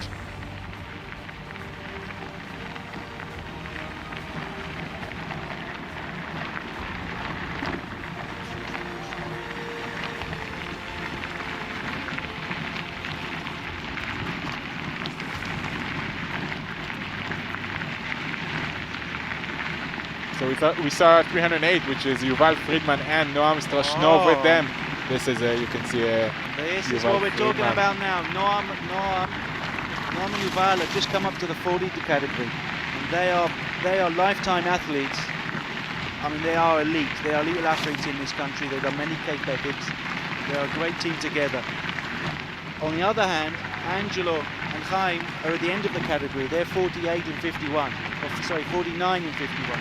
Next year they're going up to 50s. This is nearly the old generation against the new generation. Well, the old generation took the win yesterday. I wonder what will happen today at the end of the race. But looks like Yuval Friedman and Noam Strashnov are calm. They're talking. I think they're chit-chatting what we're going to do here. How are we going to take them? I think this is a good strategy to sit behind, look at the body language of the riders in front of you, to see if they're tired, where they're struggling, where they're good, and then make a strategy how to beat them. Well, they don't know what they're expecting, so making a strategy is hard when you don't exactly know what's in front of you. We're just looking at Meona, which is an agricultural village, and the Galilee near Ma'alot Tarshicha. Ma'alot and Tarshicha is a village, is a Jewish town connected to a Bedouin village to make one municipality. And we're back in the race. We see the e-bike is chasing now the Austrian riders. Looks like they broke, I don't know if they broke free or lost the Spanish riders. Oh, there's a flat tire over there. That's for the Spaniard. And Doesn't look good. Doesn't look good. They've already put one bottle in. They've obviously put it up. They're looking, have you got another one? One hasn't worked. And this can be a big time loss for these riders. The shades are off and they're trying to understand what to do here. Maybe put a little... Oh, it's the second one going in. Maybe they've tried to fill it up with a bottle. The puncher hasn't stopped, and they're going to put a worm in there on the side. Could be good for Guy Neven and Avreisberg. Maybe get back into the third position. They're calm, collected. You can see it's in the top of the tire, so it's not too bad. The problem is when you get in the wall of the tire. They don't always block. They don't always stop the puncher on the wall. And now it's Karl Marx and Gregor Ragel making their way through Meona. Going fast through those corners. They were just in the feed zone over there. I'm not sure if they stopped. Not sure if they need to stop. They're an hour and a half into the race. Maybe take one bottle would be enough for them. They're pretty quick. They're in second place right now. The position that they're used to be in this race. Second place for 2 editions in consecutive. And I wonder how they'll do this year. They're riding pretty well now. They're pumping it out of... They're pumping. Oh no! I mean, they obviously have enough. Here comes the gas bottle out again. We were talking about yesterday about 5 minutes a puncher. I mean, you think I could fix a puncher in a minute, but under pressure you start making mistakes here. They've got multiple tools out. It's just taking time, and eventually if it doesn't fix, they're going to have to put an inner tube in there. Well, it looks like the air stayed in this time, so it looks like they're going to start riding very soon. Actually, because they've got maybe 2 holes in there because they've moved the tyre forward again. And you can see now, I think the Austrians had a bit of problem in the start, didn't they? They didn't do good together as a team, but they're looking a lot better now. Well, Karl Marx had a hard time opening up, but now he's pulling the pace. He's riding very, very well now. It often happens. I mean, as a rider, you react differently. The thing is that your partner has to understand that it's not a bad day maybe, and just hang on, be patient. You are going to open up. It's going to be okay. As soon as you start getting upset with one another, then the problems start. You don't need that on the track together. And the beautiful thing in mountain biking, as you said, everything can happen. They were in the back, they were fourth. Now they passed everyone. The Spaniards had a flat tire. The Israelis all of a sudden weren't strong enough or couldn't hold on the climb. And now they're second, chasing the Germans. So we now have the Israelis in third. And the Spanish, we don't even know if they're in fourth anymore. They might have lost so much time. They might be even lower down. It's hard to know, although the Israelis were pretty far back on the climb. So not totally sure that they passed the Spanish people, the Spanish riders. We'll still have to wait and see. Now we're getting images from Gregor Ragel and Karl Marx. Here is that they are about to stop. This is the only stop for them. So they're filling things up. They don't even have a bottle prepared. Filling it up, getting some drinks, but they're not passing it up. It's a warm day, and you can see Lukas Baum just taking lots and lots of water, cooling themselves down. They know that they can afford a little recovery. They're riding very, very well. Just in that looks like a schoolyard. Basketball, soccer court. That's Milia. There's a Christian village. It's a very ancient Christian village. There's been a village there for 1,000 years. You can see all the spectators at the feed zone. There's a little party over there. Pretty sure there's a DJ as well, having a nice time. I mean, it's great for the kids to come out from school. Who wants to be stuck in a classroom when there's a race outside? Absolutely. If you can go out, be out. And they're off and running again. Now I guess we'll get some more images from the riders. So they got here out of the feed zone around an hour and 36. After an hour and 36 of racing, we'll see when the other riders will get in there.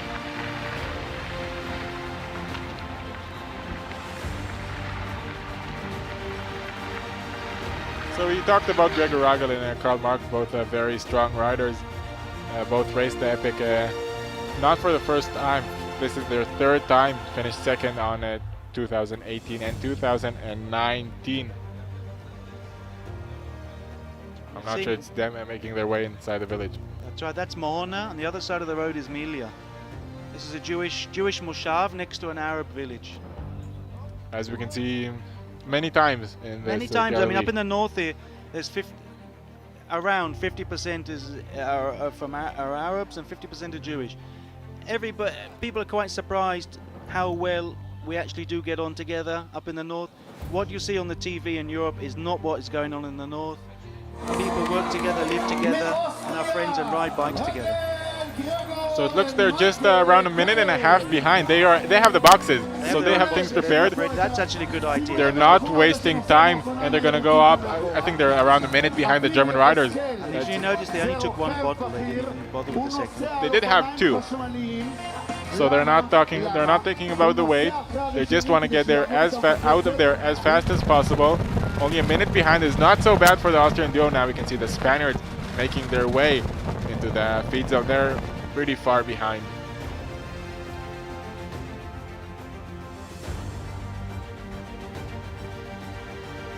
I mean, for the Spanish, they shouldn't. It's important now not to get panicky, to keep a cool head. It's a long race, as we say, it's 4 days. They just need to keep on doing what they've been doing before. They were fine before. It's a puncher. I mean, I think everybody's going to have some sort of technical problem over the 4 days. Absolutely, it's hard to avoid those technical problems. You can as much as possible. And here are Guy Neven and David Reisberg not too far behind, around 45 seconds behind the Austrian duo. Guy Neven is trying to fix something with his bike. Maybe something's wrong over there. Now, Shimano gives a wonderful service here. They have mechanics in the feed zones for everybody, not just the pro riders. If you have a problem they can fix, they'll do it for you. So it looks like Guy maybe had a problem with his rear derailleur with the gears back there. I mean, if he had a little knock, maybe knocked it on the side, out. He's got his leg out. He's got a new technique. I've never seen that from Guy, putting his leg out going around the bends. I think he's learned that from the GP motorbike riders. Maybe he looked at some videos before coming into the race. So they left the feed zone a minute behind the Austrians. Do you think this is a gap that they can close? How far have we got? We've got maybe 30 k's to go, back down. A minute in the single. Going down, listen, if you've got local knowledge going down a single, you can close a lot of time because you'll know what's coming around the bend. Quite often, you don't know what's coming. You're a little bit hesitant, aren't you? You could be hesitant, and Guy's confidence may not be so high after riding his road bike for the past few years. Also that if you have a problem with your bike, you start wondering, you start thinking, do I have another problem with it? Am I going to try and save my bike for the finish? I don't want to ruin it all halfway around. Absolutely, as the Spaniards are racing. I'm not sure if they're in or out of the feed zone, but they are riding back on their bikes pretty quickly. Yeah, I think they're before the feed zone, they're before it still.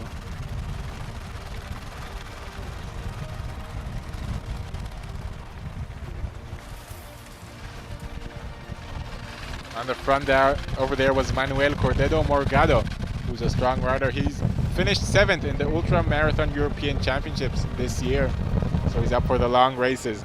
How long is an ultra marathon? Around 10 hours. That's a lot.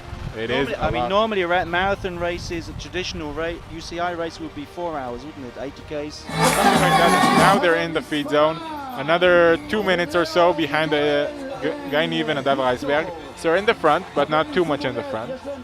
Another nice result for Manuel Cordedo Morgado. He finished 10th in a UCI marathon series. You can see something wrong with the bike. I think he's trying to take his rear wheel out, actually. I think he was releasing the quick release in the back.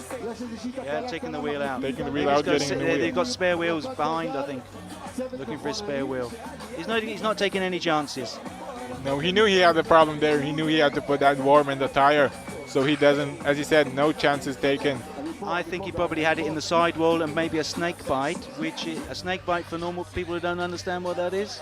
So you get 2 holes in your tire. It's like a snake has been in your tire. That's right. It's when the tire pressure is low, you've hit a rock, and the rock has literally put 2 holes very close together near the rim, and it's almost impossible to keep it sealed after that. Absolutely. So no chances taken, and off they go, the Spaniards, the fourth position riders in today's race. A great ride from them.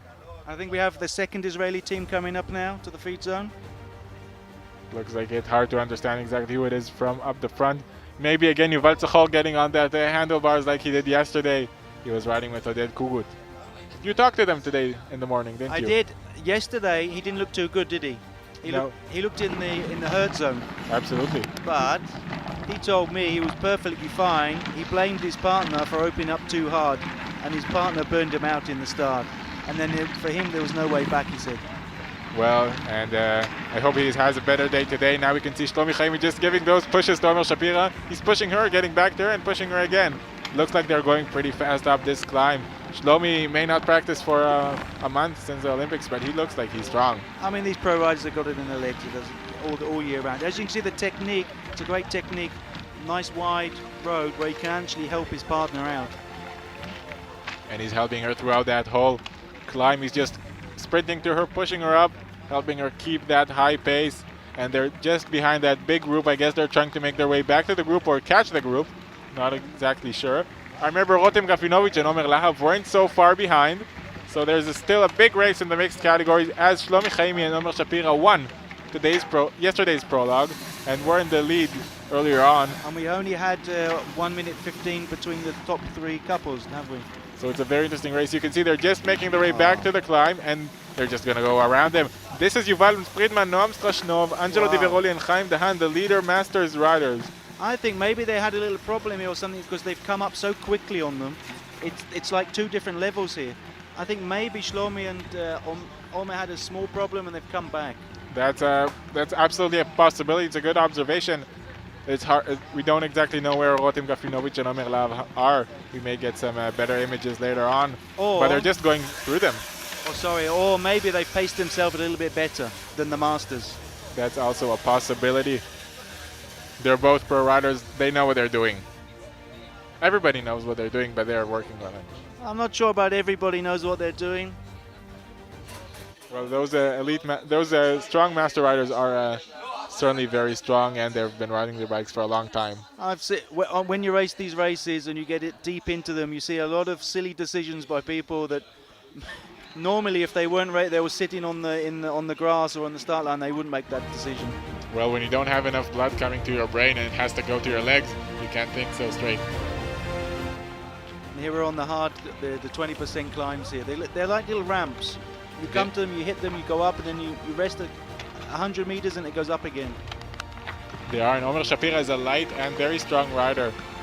She's riding in the international team Canyon SRAM for 2 or 3 years already. You can see that Shlomi has got 2 bottles, one on his back and one on his front. And Omer has only got, she's also got 2 on her back.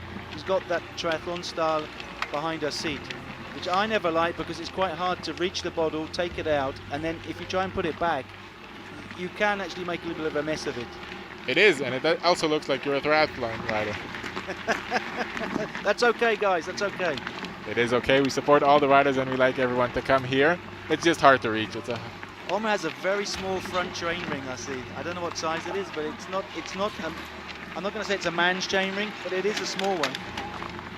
It is small, and talking about some of the results, Omer is the Israel Road National Champion between 2017 and 2021. I think if you look a bit deeper, she's got a lot of Israeli championships in marathon, also marathon riding when she was younger. You can see the change of the bottle there for Shlomi, or just taking a nice drink. I think Shlomi's showing off. He knows the camera's on his back and he's giving us a show.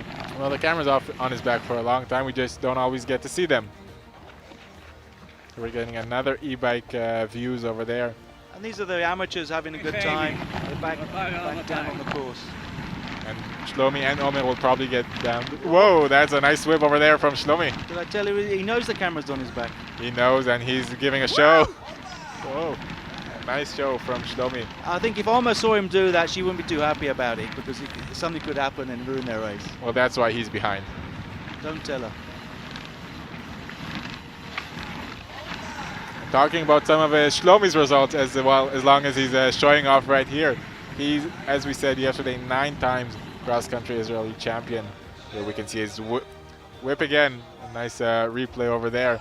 So he won in 2009, then he won between 2012 to 2018, and he won again in 2020. When he was young, there is another rider called Rotem Ishai, and there was a big competition between both of them. They'd exchanged the championships between them year by year, and it was always who was going to win this year. Well, and Shlomi has already got 9 of these titles. He's also got some nice races when he was younger. He finished 7th in the World Junior Cross Country Championships. And I think that actually got him his first pro contract with the Scott team. I mean, someone will tell me something different, but I'm pretty sure that he got his first pro mountain bike contract with Scott, the Swiss team, with Neo Schurter at the same time. Wow, well, that is a great result, finishing 7th in the World Championships as a junior. As you can see, Milan Damek from the Czech duo just making their way into that feed zone, not waiting for too long. Milan Damek and Jan Jobanek, both from the Czech Republic, strong riders, seem like they're 5th or 6th on the road for the men riders, but they're pretty far behind. They're around 10 minutes behind the leaders. Yeah, you can see they're a little bit more relaxed.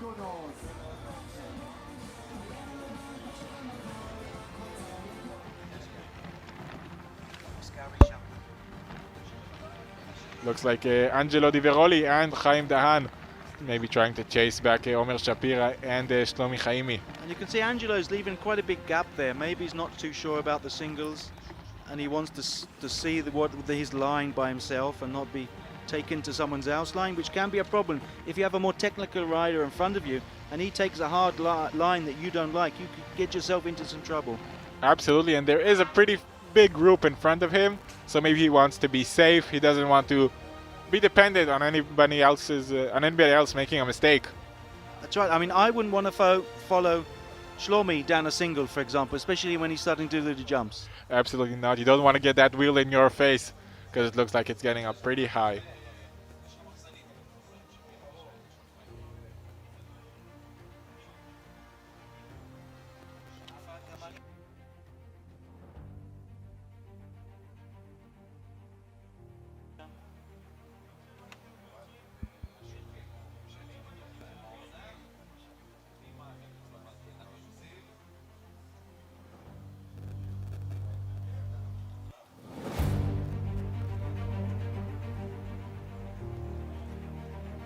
If the riders need, on the right-hand side, there's a supermarket. It's a nice new supermarket. If they're missing any food or anything, they can just pop in there, I guess. Well, they already have mushrooms. They have some bananas and avocados from earlier on today. They can make a whole meal today. Now I know the gal likes to leave a little surprise in the feed station, and you can often find sweets there as well. I can remember eating snakes. Oh, that seems like fun. That looks like Lian Vitkin and Tzachi Ben Gigi. They seem to be a little behind their competitors Shlomi Chaimi and Omer Shapira, as we see number 10 here coming in to the feed zone. Both riders from Israel Startup Nation. We can see the rider here with the backpack, the water backpack.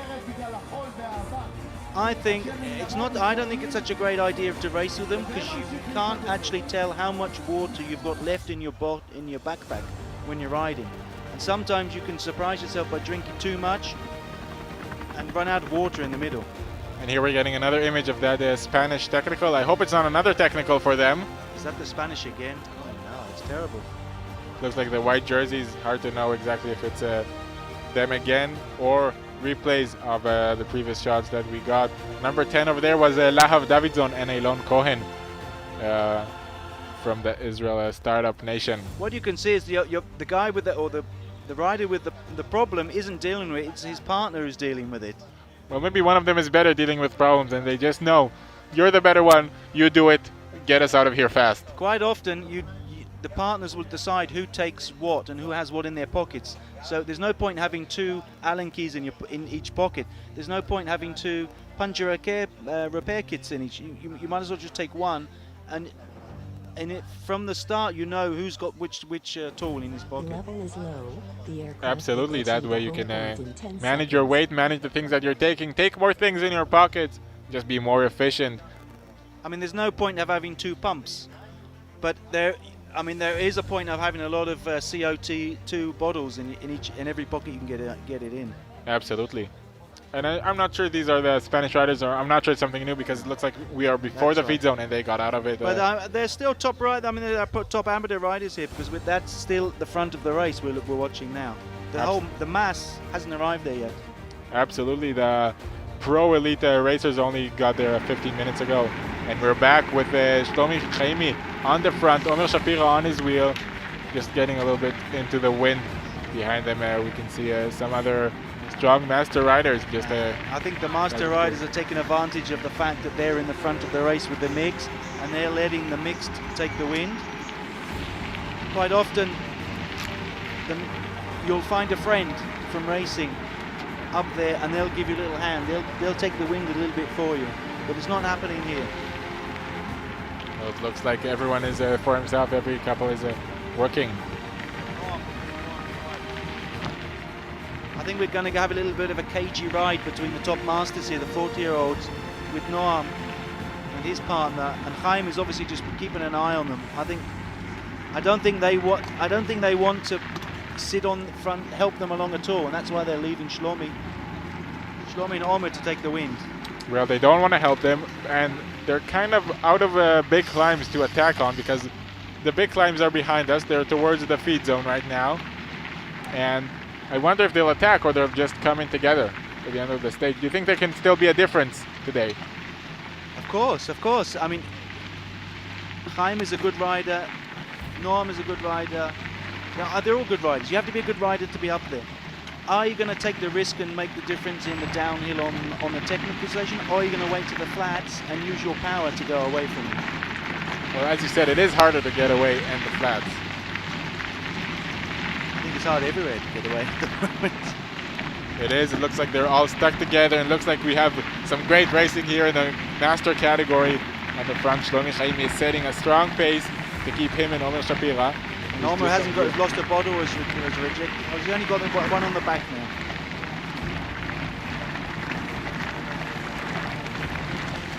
It'll be interesting if are they coming out. Have they been through the feed zone? I don't think so. I'm not sure they've been through the feed zone. It'll be interesting who stops here.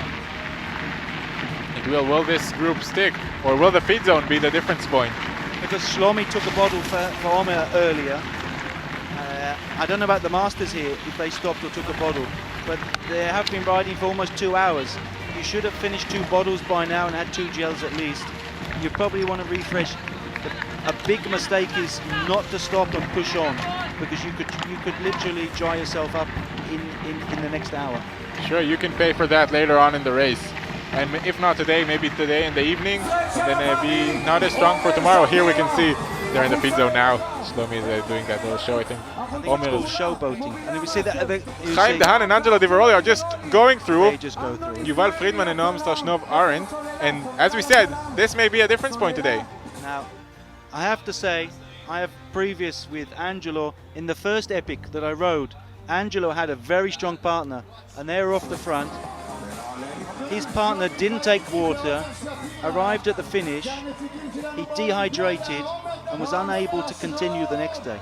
And they were out just because of a non-feed zone. Well, Chaim Dahan and Angelo have been riding together for a long time. They don't know where they're going out. They look very relaxed, this couple. Yuval Friedman just making a little mistake over there. Omer Shapira and Shlomi Chaimi are already out. Now Shlomi is out. Shlomi is doing his showboating, giving it for the fans here. But Yuval looks they both did. Yuval looked very, very relaxed. He did seem relaxed, but now he has to chase Chaim Dahan and Angelo Di Veroli. They're the leaders of the race, and they're not going to wait for them. I think they waited for this opportunity to maybe make the difference. They'd obviously decided, they obviously talked about it beforehand and agreed that's what they were going to do. I hope it's not going to come back and bite them. Well, here we can see confirmation of the intermediate results of the Masters category. First and second together are Noam Strashnov and Yuval Friedman, and the winners of yesterday and of the 2 previous editions, Chaim Dahan and Angelo Di Veroli.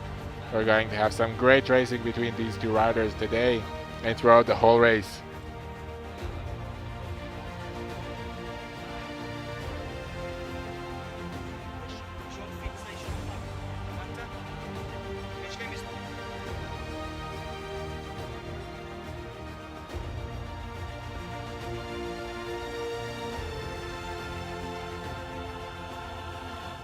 And another confirmation of the mixed results. Omer Shapira and Shlomi Chaimi are at the front of the race. The other riders are behind them. Rotem Gafinovich and Omer Lahav aren't there, and so aren't Tzachi Ben Gigi and Lian Vitkin. Maybe that's why Shlomi is so relaxed. He knows they know they've already got the distance between the second place riders. Absolutely. As we can see some more button riders over there. Looks like actually Rotem Levinson from the buttons, and riding with Guy Kaftori. the button himself. As the time goes on, more and more riders will turn up. It will become more frantic in that feed station. People will come in, the blood's up, the heat's up. They'll start shouting at each other to move out the way. They need a drink quickly and they need to get out. Quite often the masters lose a bit of reality of what's going on and think they're pro riders and they're going to win the Olympics when they go in there. Well, Gal certainly makes the riders feel like they are pro racers here in the Bara Epic Israel. It's an amazing event. You saw the feed zone, it's just amazing. There's no, you don't need anything. Everything is there for you. Literally, you only have to leave the start line with 2 gels in your back pocket and 2 bottles of water. Gal and his team will take care of you all the way around.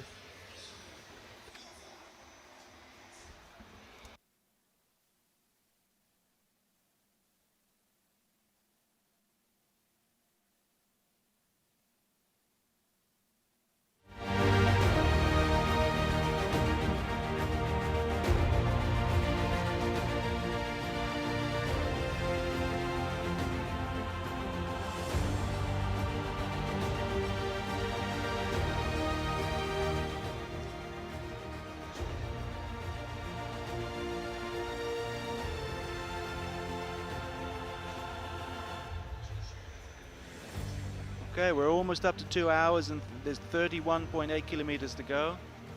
He's just left us to go find a coffee for both of us. And for some reason he's left me by myself on the microphone. He might come to regret that, we'll see a bit later.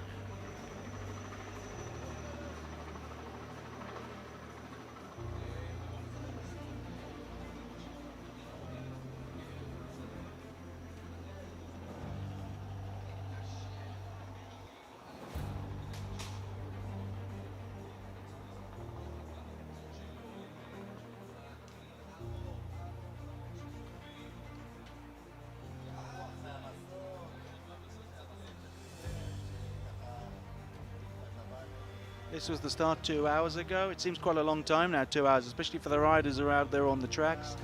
Everybody was clean, new clothes from yesterday. I don't know how they do, if they do their washing or if they got 3 sets or 4 sets of clothing. They certainly can't wear it for the next day. And there's the helicopter. It's certainly bigger than it used to be. I remember there was a little 2-seater. And that's not dust from the helicopter, that's dust from the wheels.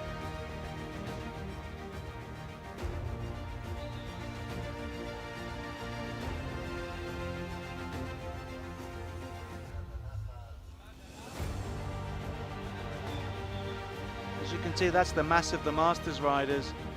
Some can ride through it, some have to get off. There's little traffic jams there. This is the dry stream that will run in the winter. I think that's Nadav Lugassi, a very well-known rider in the north, in the centre. Sorry.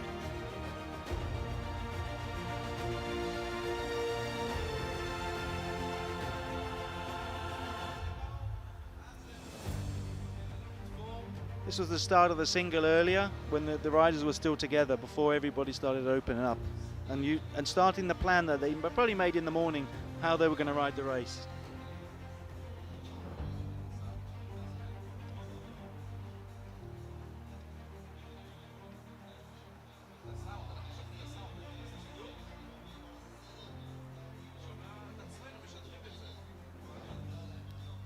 Yeah, that was Guy Neave. He seemed to have a problem with his bike. I think it's the gears and the rear derailleur. Maybe the hanger isn't quite too straight for him, so he's having trouble changing gears maybe.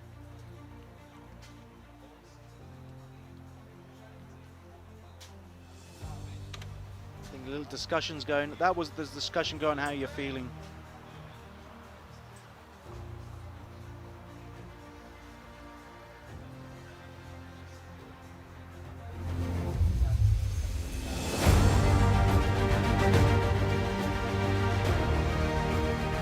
Well, we had a great stage so far here at Bara Epic Israel 2021, Stage 1. The riders started here from the race village in the regional council of Mate Asher. They then rode through the great farming routes over here. As you can see, some little legs coming off on the tracks.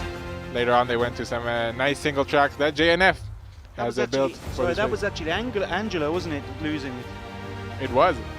So going back to what we had, so they went through those single track, through the Yechiam single track, then to the am8 track, the new one that JNF has created, especially for this race.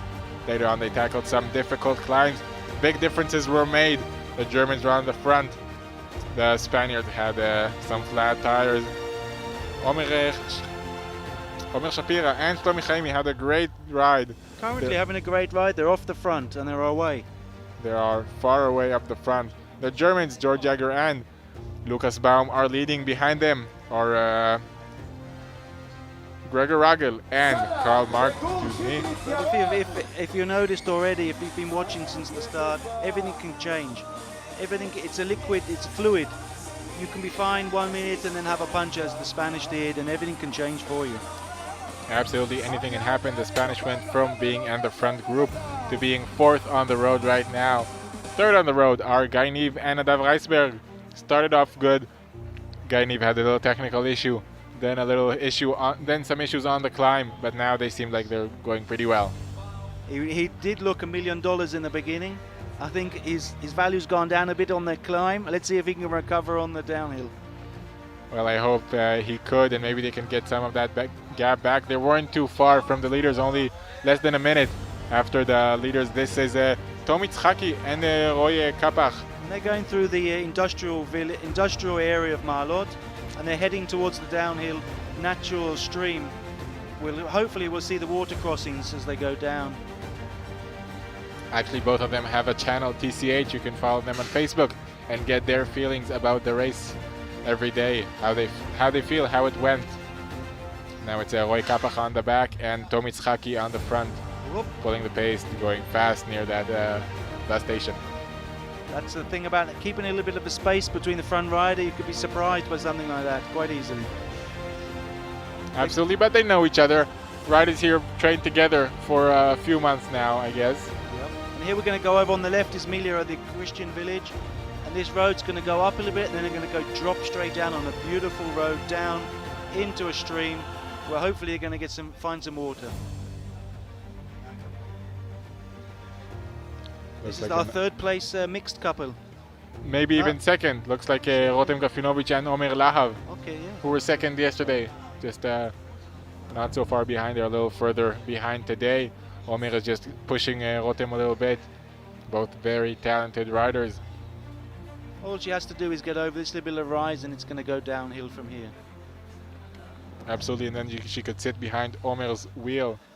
Just some of Rotem's results in the past years. She's been the Israel individual time trial champion between 2018, 2019.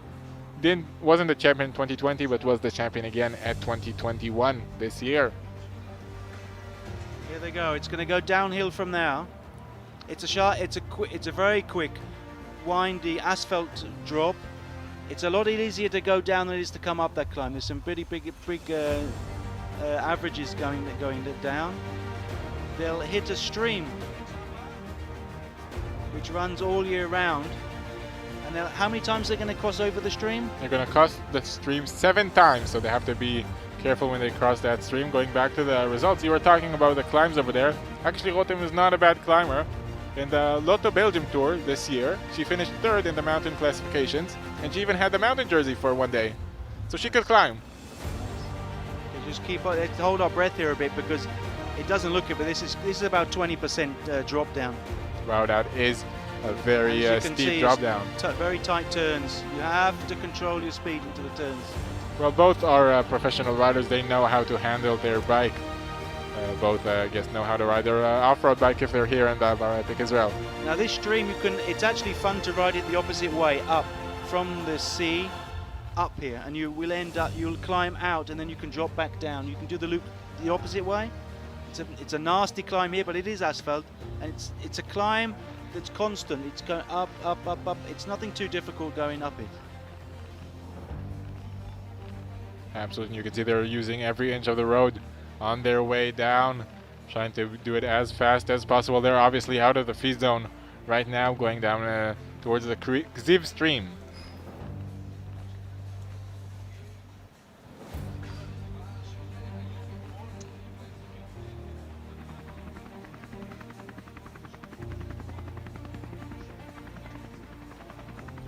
Another image of the feed zone and the party that's going on there. We have kids there, we have a DJ, and we have some great atmosphere. Now we'll have a short interview. מבחינתנו זה אומר הכל. מעטות הערים בעולם שיכולות לארח אירוע בסדר גודל כזה, עם סייט מדהים של מנהרות, של עיר צלבנית, עיר מנדטורית, עיר אוטומנית, שהם רוכבים בתוך המנהרות, ואנחנו רואים את האתרים המדהימים של העיר עכו. עכו לא נופלת, כמו שיראו את זה בתמונות, מרומא, פריז וכל הערים האחרות בעולם שמארחות את המרוצי אופניים האלה, ואנחנו שמחים שאנחנו יכולים, לא יודע אם להתחרות, אבל לפחות להיות במרוץ הזה המדהים באתרים האלה. התחרות הזאת יוצאת הרבה מעבר לגבולות של עכו. עכו כבעצם בירת הגליל המערבי, סוללים בדרום, מעלות במזרח וראש הנקרה בצפון. אתם המרכז של הדבר הזה. זה בטח נדרש שיתוף פעולה של כלל הגורמים. נכון, מדובר פה על אשכול גליל מערבי שמערכת התחרות הזאת. מדובר על 20 ערים באשכול הזה שהם גם ערים של יהודים, מוסלמים, נוצרים, כולם, ארץ ישראל כולה ותושביה מארחים את האירוע הזה. זה אירוע בקנה מידה ענק עם המון משאבים, והחלטנו באשכול לארח אותו. זאת השנה השנייה שאנחנו מארחים את האירוע. ב-2019, שנה שעברה לא יכולנו לקיים בגלל הקורונה, אנחנו ממשיכים השנה. אנחנו גאים באשכול גליל מערבי, שכמו שאמרת זה עכו, מעלות, נהריה, כל השלומי, חניתה, כל היישובים לאורך גבול המערכת, כולם זה אשכול הגליל המערבי, מעלה יוסף ועוד ערים שנמצאות פה בגליל, מארחים את זה ומארחים את המרוץ הזה באהבה כדי להראות את פניה היפות של מדינת ישראל, ואנחנו שמחים.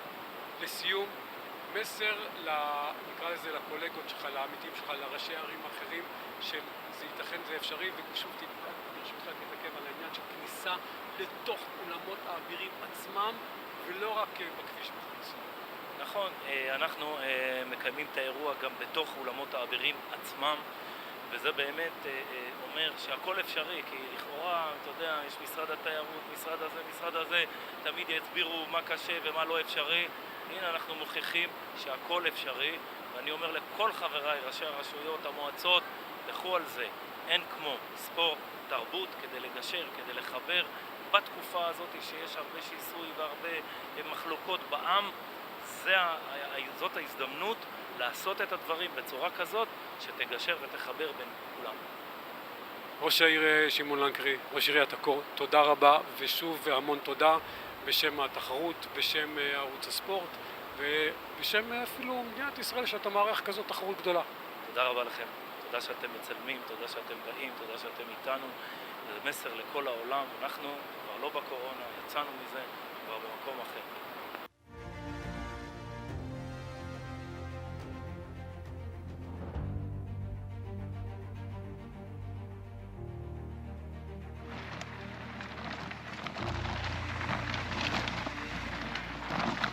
We're back with George Egger and Lucas Baum, the men leaders of this race, making their way back to the race village, riding very well together today, these riders.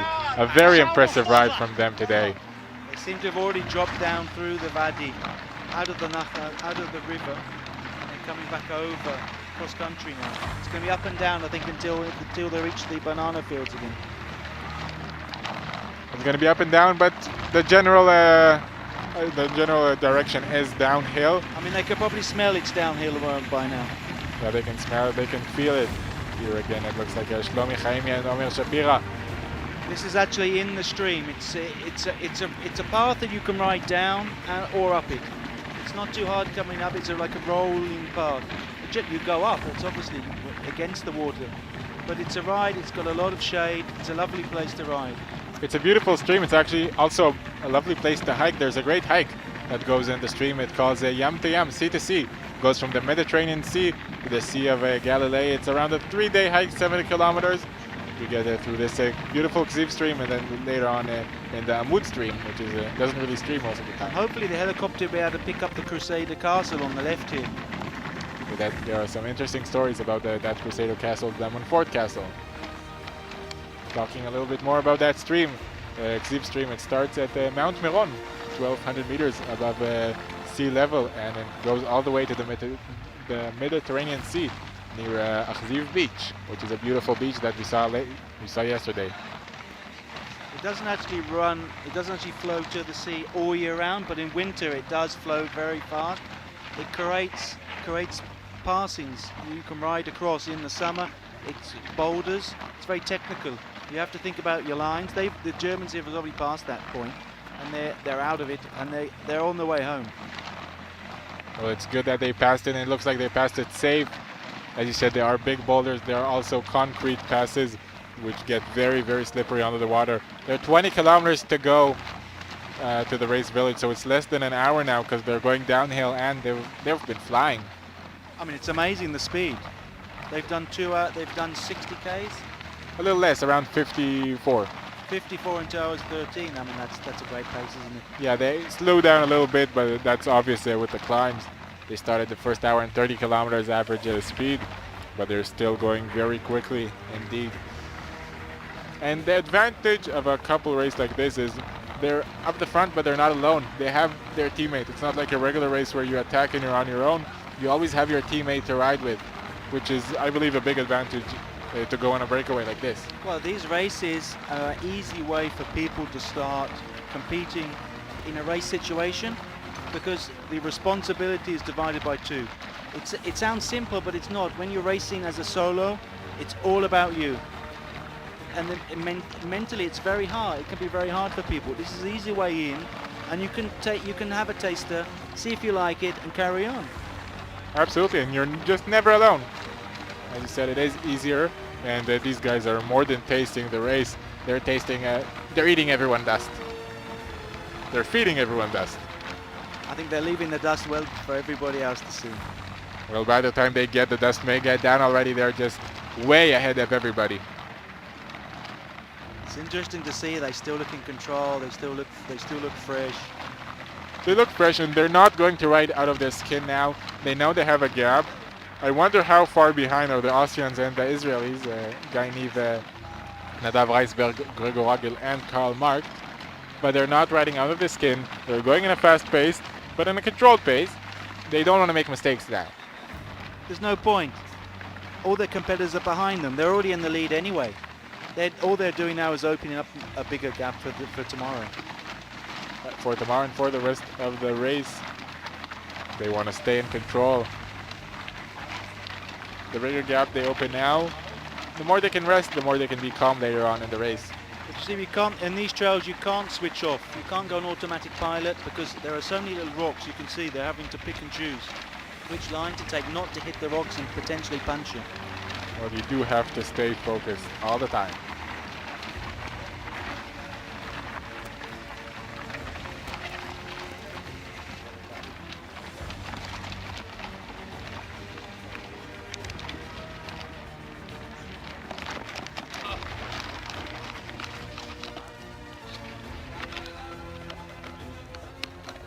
Even the e-bikes take a little rest over there. We can see more and more riders are going into the feed zone, feeding and stocking. As you said, the big mass of riders wasn't in there yet. It is in there now. Many riders here. You can see that the riders are starting to feel the pressure a bit. What's happening? Where's your partner? What are you doing? Quick, I need to get out of here quickly. It doesn't really matter if they take 30 seconds or a minute, to be honest. But they feel like it does. They feel like racers. They feel like pros here in the Bara Epic Israel. Here we have another interview from Shlomi Chaimi and Omer Shapiran this morning.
Lucas Baum and George Egger just going under that, seemed like a big pipe over there. And they're just, I don't think it's possible to ride under it. If they can't, I'm not sure the other riders can. Maybe Shlomi Chaimi will jump above it. I don't think Omer will let him. Well, maybe she'll get upset with that. You can see again, they just have to go under the road. Come up, he slipped there, but that's under the road, and now it's the final. They're coming into the flats again. Yes, they're back in the flats, and they're gonna fly back towards the race village here. And if you, I mean, just look at them. They don't look like they're sweating at all. They look completely dry and fresh. And here we get some more beautiful views of the Kziv stream.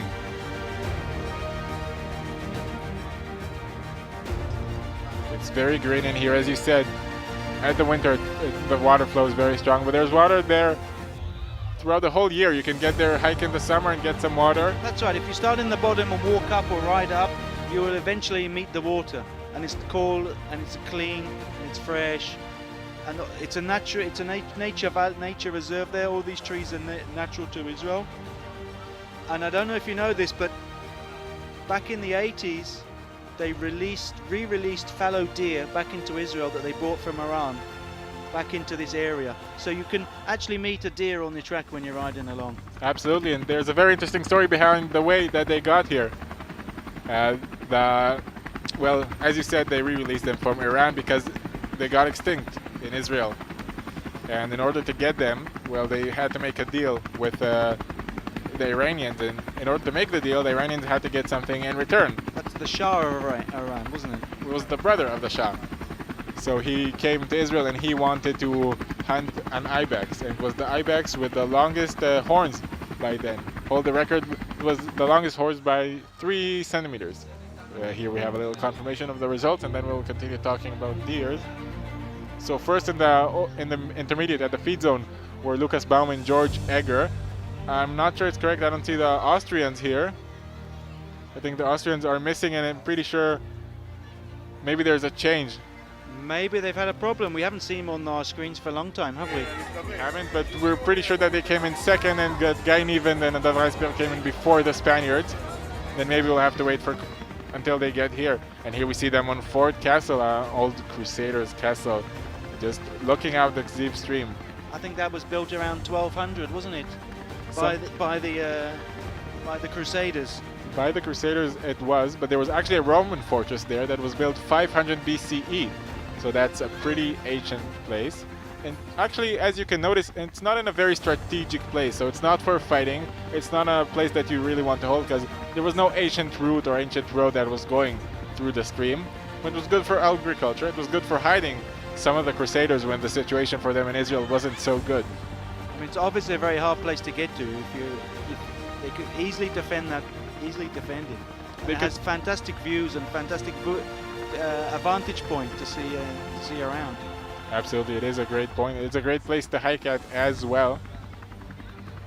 But just no ancient roads here. So you can actually walk down from there. You can leave your car at the car park, walk down a 10-minute walk down, and then you can drop down into the river. And you'll find down in the river there's an old mill as well that they used to use. Yeah, there's lots of history here in the Western Galilee. I think there's history for more than 3,000 or 4,000 years here, isn't there? Absolutely.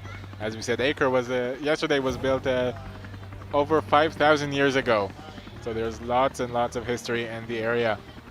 We can see just you can see the path down on the left-hand side. That's where they'll be flying down at the moment. There's actually on the right. There's a very nasty drop down. My friend once took me down there, and it's he said it was okay. I thought I wasn't coming out of there, and it was so bad. Well, I hope you're out here now.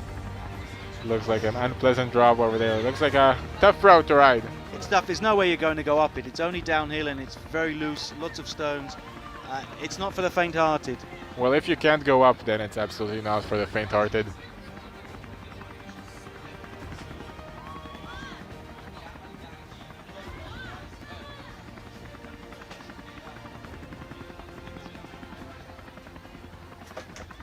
The Crusader Castle, it all came to an end, didn't it? By when I think it was what was the famous is the famous... Oh, you have to help me out here. I've forgotten his name. Saladin. Saladin, that's right. When Saladin took over from the Crusaders, I think he was the one who came and ruined it. Well, I guess he didn't want any Crusader remnants in his new empire. They actually used to have deals between themselves that if they gave up and moved out, they would actually let them leave. That's a gentleman out of them, and George Egger and Lucas Baum are flying and making their way back to the race village. They're now on the big farm roads, on these fire roads here. They're just taking that left turn. George Egger's on the front, Lucas Baum on the back, still on their own, still on the front, and on their way for the second stage victory here in Bara Epic Israel. I mean, they can see the finish. Riding in the morning, you don't have a problem with the wind. It's not so important. So all the left and rights here, it doesn't really matter to them. They're not going to take any wind at all. Well, now they're 30 kilometers away from home, so it's just about 25 minutes or so at the pace that they're going right now. So they'll be here fairly soon. I would imagine now they're going to lift up their pace and give everything for that last effort, and try and enlarge the gap that they probably already got. Looks like they will, and it looks like the tactic that worked for George Egger and Maximilian Brandl last edition is going to work again. George Egger, the big engine, the big rider, he's strong on the flat roads and he's on the front. He's pulling Lucas Baum now, and he's in a very fast pace.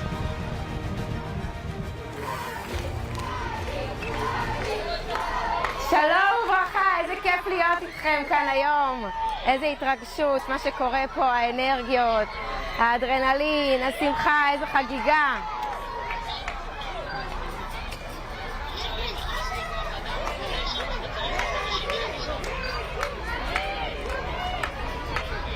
אני מאוד מאוד גאה להיות חלק ממיזם רוח הגליל, שבתוכו בעצם נכנס מיזם אוצרות הגליל, המיזם התיירותי והפילנטרופי של הגברת ראיה שטראוס, מיזם שבעצם מאגד תחתיו למעלה מ-400 עסקי תיירות ועסקי תוכן, מקולינריה, לינה, אטרקציות ועוד, באזור ובחבל הארץ הכל כך ייחודי הזה, שיש בו מהר ועד ים וכל מה שבאמת אפשר לחלום עליו.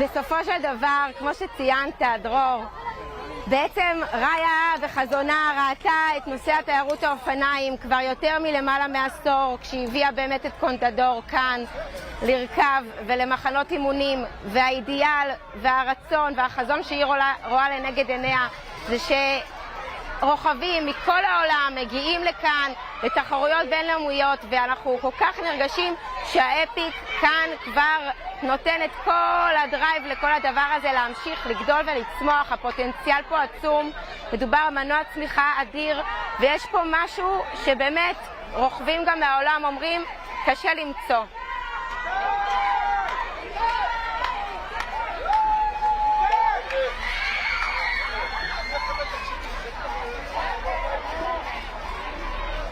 בעצם אנחנו עובדים בצורה מאוד מאוד מעניינת.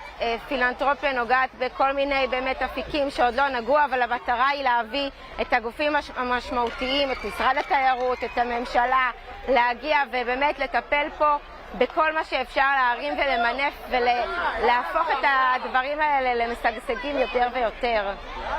אנחנו צינור באמת משמעותי וגדול, אבל בסוף מי שצריך לקחת אחריות פה זה גורמים גדולים ומשמעותיים שצריכים להתחיל ולקחת את הדברים ומה שנקרא לטפל בהם לתוכניות שהן קדימה עם אסטרטגיה ברורה ועם אמירה. אנחנו באים להתעסק בתחום האופניים, תחום הספורט ובכלל.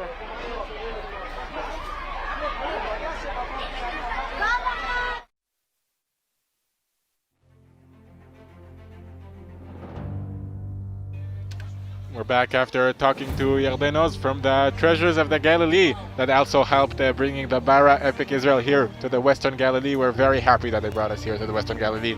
It's a great place to ride, isn't it? It's a lovely place, and lots of thanks to them to letting us be here. Thank you very much, guys. And we're back with the leaders with George Egger and Lucas Baum. George Egger still in the front, putting the hammer down. I mean, they're coming through the avocado fields. They must be coming close. There's no way of knowing how far they are out at the moment. We can't see. Well, they were 13 kilometers away a few minutes ago, so I guess they're about 10 kilometers away now. And all of these turns are breaking up their rhythm a little bit. If they're not so tired, but riders that are tired, it will hurt their legs, that change of pace and the sprint out of the corner every time. And never easy, and you can see on their face that it's not easy for them as well. They're riding fast, they're calm, but they're trying to get as big as a gap as possible. They know it's not a very dangerous place. Not many mistakes can be made now. You can see wide ahead, you can see the route. You shouldn't have a problem here. Although Lucas Baum is just losing the wheel of George Egger for a moment, but they can totally get a high pace now and open as big as a gap as possible. They want to stay with that yellow jersey all the way to Saturday. As I just said, as you get tired, your lines don't get better. And it looks quite easy, but if you're going at 30 k's an hour and you go on a corner with gravel, you can slip out so easily. Absolutely. Some of the viewers may remember Andrew Lepsy and his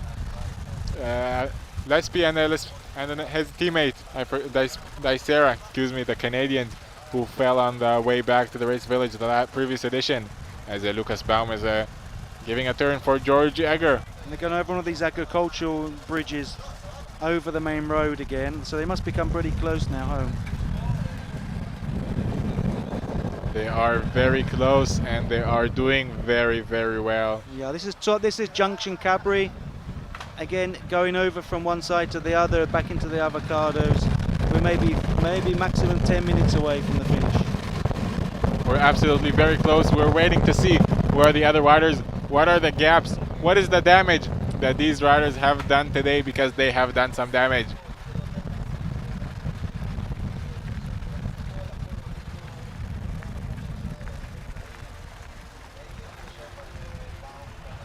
I think you can see here there's a bit of a change in their riding style from the start. They're using more power now and less cadence. When you get tired, your cadence, your leg speed goes down, and you have to use more power to push the pedals. Absolutely, your heart gets exhausted and it's hard to spin the legs as fast as you could earlier. So you're going for those big watts, and they are putting down some big watts right now, as we can see. Shlomi Chaimi and Omer Shapira, the leaders of the mixed categories, are still in the front, riding very well. They've left the stream and they're bridging over the climb over towards the flats now. Well, it's one of the final climbs for today. Shlomi's on the front, as he's been most of the day. Omer is on his back. Shlomi can't help her too much now, he can't push her, but she's a very strong rider. She's riding well. They're up the front. Looks like they're going to extend their lead today. It'll be interesting to see if we can see where the Masters were. The Masters were with them on the top of the climb. It'll be interesting to see now if they split up or what's happened.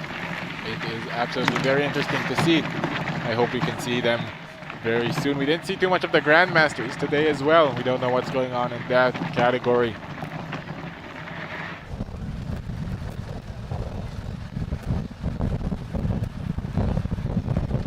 Reminding you, yesterday we had Israel Chen and Gil Kashi winning in the Grandmasters.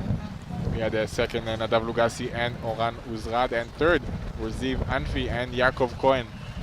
All very tight as well. Back to the men, where it's not as tight as the other categories. They opened a minute yesterday, George Egger and Lucas Baum.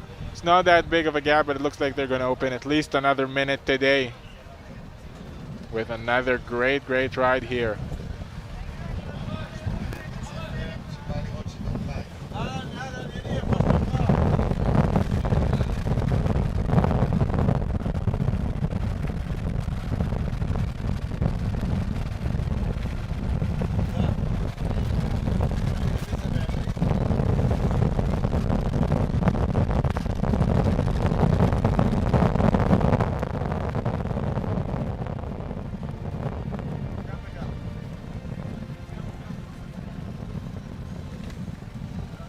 can see the concentration on the face. They know the finish line is closing down. So 8.5 kilometers to go. Another sip of water over there for George Jagger. Lucas Baum is getting aero. You see he has something on his back, and he's trying to get back as fast as possible. I think that maybe is the bottle. He doesn't want to throw his bottle away. He's probably stuffed it down his jersey. Well, it's not good for the environment, and it's never good to lose a bottle. Take your rubbish home, guys and girls. Take your rubbish home. We've ridden in some beautiful natural reserves today, and we want to keep them all beautiful, and the race does keep them beautiful. JNF also is a big part of keeping those reserves beautiful and hosting the riders. Well, they made a big commitment into cycling and hiking in Israel. They've opened up routes that were previously not open to the public, and I think it's just a great place. You can always find somewhere to go and your level to go. And that's what's so fun about it. Everyone has a place to go. Nature is for everyone. So 2 hours and 35 minutes of racing. They'll be here within the probably next 10-15 minutes. And here we can see Gregor Ragel and Karl Mark are, and I think they're just coming up to the road to cross over from Cabri. It looks like Junction Cabri. Looks like it, which means they're pretty far behind. They may be second, but they're pretty far behind the leaders. They are the second group overall. We're just getting confirmation of that. It's Gregor Ragel up the front. Karl Marx, who had some problems earlier on, is on his back. Ragel absolutely looked like the stronger rider today. And they're trying to make their way. Maybe not open up too big of a gap from the German riders. Ori, before we finish here, I have to say that it was a bit quiet earlier on. The schools come out again. More children have come to look, to watch the bikes. It's starting to come alive here. I'd just like to say it's so good to see kids coming to look at bike races. Maybe kids who don't own a bike are going to try and get a bike from their parents. It's so important to get a child on a bike as early as possible. Absolutely, and it's important to get the children to enjoy bike racing and see bike racing, and maybe pick an idol now, pick someone that they want to follow, pick a rider that they want to be like, and then ride and even get there. Some of the best Israeli riders saw other riders, and that was their big motivation, to be like the other riders that they saw, to be like their idols. You have some great Israeli riders this race, like Guy Niv, who's always wanted to be a professional bike rider. I mean, it doesn't really matter what kind of rider you want to be or do, just get on a bike. If it's BMX, mountain or road, you get a bike for your child. It's just a healthy sport. It's a healthy sport. It's a beautiful sport. You get all over the country. You get to get some beautiful views. You can ride it professionally, or you can just go and have fun, enjoy the views. And these guys are having fun, enjoying the views, and will enjoy the podium. I don't think Gregory's seen much of the views today. I think he's just looking at his front wheel. Well, it looks like he's looking at the front wheel or the computer over there. Not sure exactly.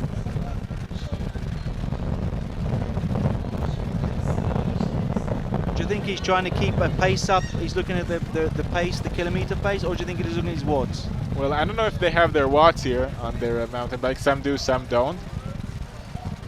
He may be looking at some data. When you suffer, sometimes it's nice to concentrate on something. Put a target for yourself. Let's say I want to hold 30 kilometers per hour, 35 kilometers per hour, and just look at it. The terrain may differ a little bit. Some roads may be with a positive slope, some with a negative. But it's still nice to try and keep a pace, try and focus on something. Something else rather than the pain in your legs. Exactly, rather than the fact that you're suffering. It's easy for your mind. Each rider manages different with that pain. Some look at their watts, some think about other things in their minds. You know, as an amateur, when I was racing, I always used to think, it doesn't matter how much I'm suffering now, it's better than being at work. It is always better than being at work. But these guys work at the bike race. George Jagger and Lucas Baum are having a pretty good day at the office today, aren't they? Yes, certainly are. They've ripped up the whole race. They left everybody behind, and everybody's going to have to catch up. We're just going to wait for the time checks a bit later on and see what the damage has done. And I think the damage is pretty big. They're riding very well. We saw the second group on the road, Gregor Ragel and Karl Marx pretty far behind.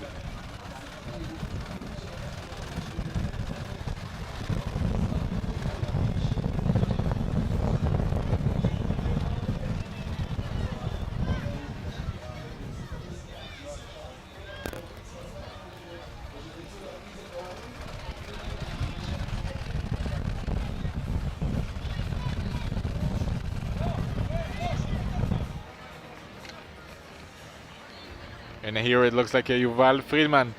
Friedman's on the front, and the motorbike's going past, so we'd like to see in the behind, please. Well, we're back with the men leaders. Looks like they were on the flats as well, probably out of the Xiv stream by now. It'll be interesting to see if the tactic of Chaim and Angelo was correct, not to stop at the feed zone and carry on. Well, we won't have to wait much longer because the riders are on their way here. They're on the flats. They're going very, very quickly. Now again, we see Gregor Ragel and leading Karl Marx, both from the Trek Vaude team. I mean, they look great. The speed here is probably over 30 k's an hour, and people who ride road bikes, if you think about it, if you're going 30, 32 k's an hour on the road, this is what they're doing on the on the dirt. Shows you how strong these riders are. 5 kilometers to go for the men leaders, George Egger and Lucas Baum. They're going to eat that up within 8 minutes maybe. Well, with the speed that they're going, absolutely.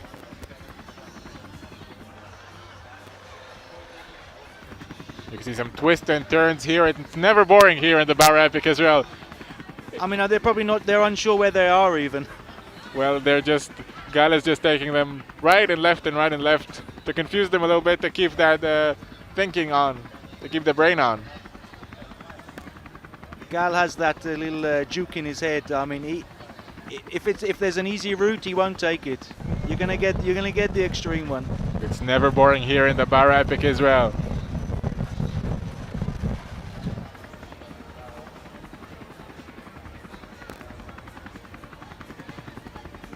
We can see there's no e-bikes anymore. I think the battery's finished. Well, the battery could have finished. Maybe he chose a different duo to follow, and maybe it was just too hard to follow these two riders. To be honest, I think he couldn't keep up with them on the flats. Well, they're just so fast today.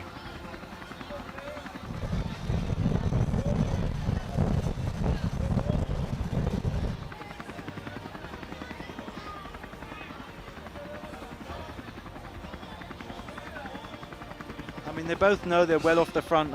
You can see they're not even looking back. They seem to not care what's going on behind them. They're riding within themselves, and they know what they can do. They are just not worried. They know that they're in a good position. They know that they just want to maintain it, work, and get back here as fast as possible.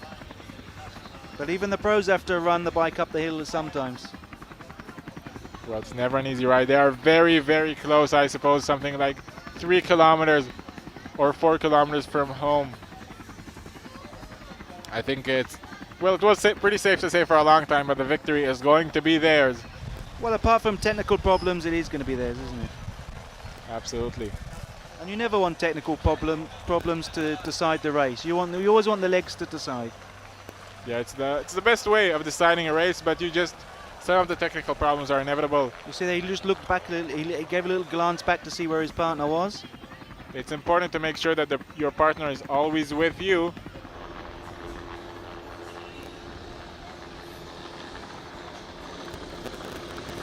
This is the leading motorcycle that will lead them back to the race village here in the regional council.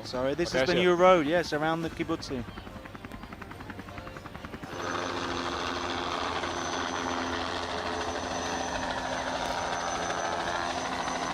Continental are another sponsors of this great race. Continental have great mountain bike tires. Absolutely great car tires as well. They work. We're in a bicycle race, aren't we? Not in a car race. We are, but they do everything. It's one of the oldest tire makers in the world, I believe, from Germany. Wow, that's good to know. And they actually still make them. They are handmade a lot. Really?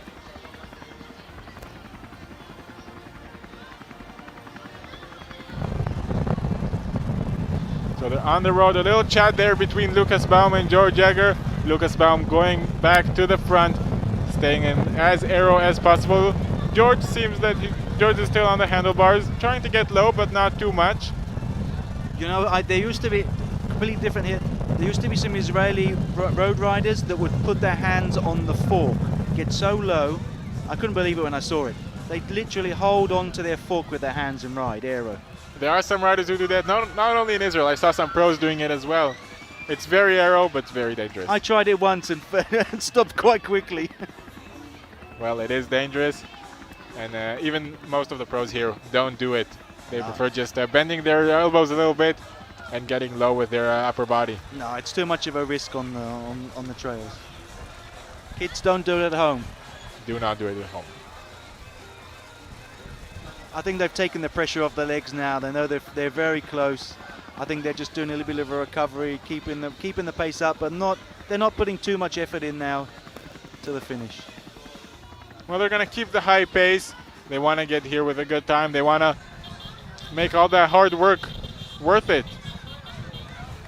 You can see the farmers here have got the flags out. A nice welcome home for them. A nice greet for the riders who left the race village just 2 hours and 45 minutes ago. They're going to come here within the 3 hours wait, within the 3-hour mark. You can see they just take the pressure off the pedals just before the turn. Take it gingerly, don't fall off. There's no point taking a turn so far on race speed now and slipping out. This is not the time to make a mistake. They want to make their times worth. They want to make their effort worth their time. Well, they know what's coming up tomorrow and the next day. Well, they don't actually know. We know. We know. They know they've got a few more hours in the saddle. And we can tell you it's not going to be easy, that's for sure. And it is going to be some more great racing here in Bara Epic Israel. George Egger is back on the front. Lucas Baum is on his wheel. And you can see they've lifted the pace up again. It's nice and flat, straight.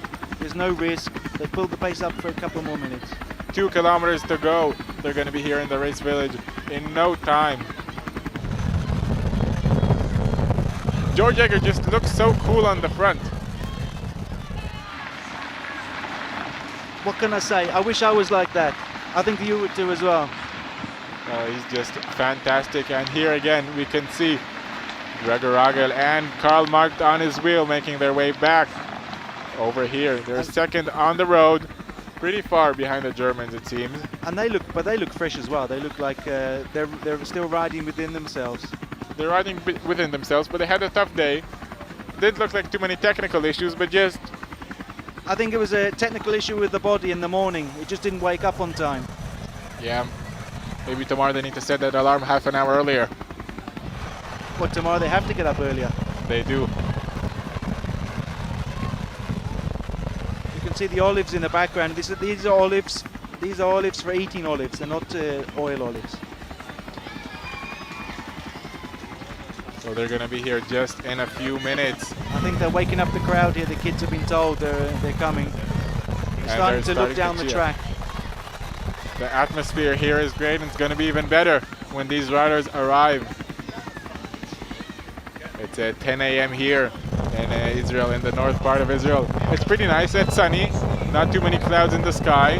The wind has started to blow a little stronger now. It's a nice breeze, not too warm. I guess the riders are suffering here. It's hot, but not too hot. Could have been worse. Well, it's only 10 o'clock. It's maybe 25 degrees outside. It's a nice breeze. It's a refreshing breeze still. It's just the right time to finish. It is the perfect time to finish, and they'll be here very, very soon.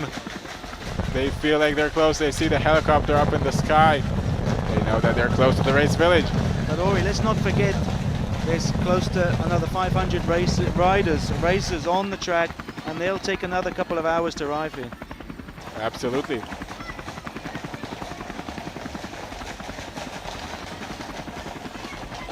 Looks like a little chat over there between the cameraman on the motorbike and the leading Germans. He's just marking something on his back wheel. I don't know exactly.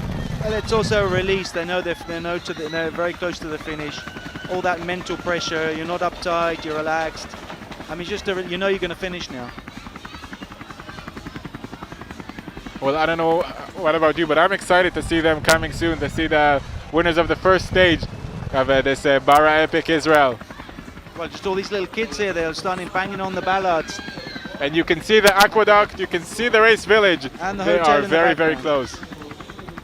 And there's the Riders Hotel in the back there as well. It's all compact, you don't have to go anywhere. You park your car and walk around everything here. You park your car and you forget about it for the next weekend.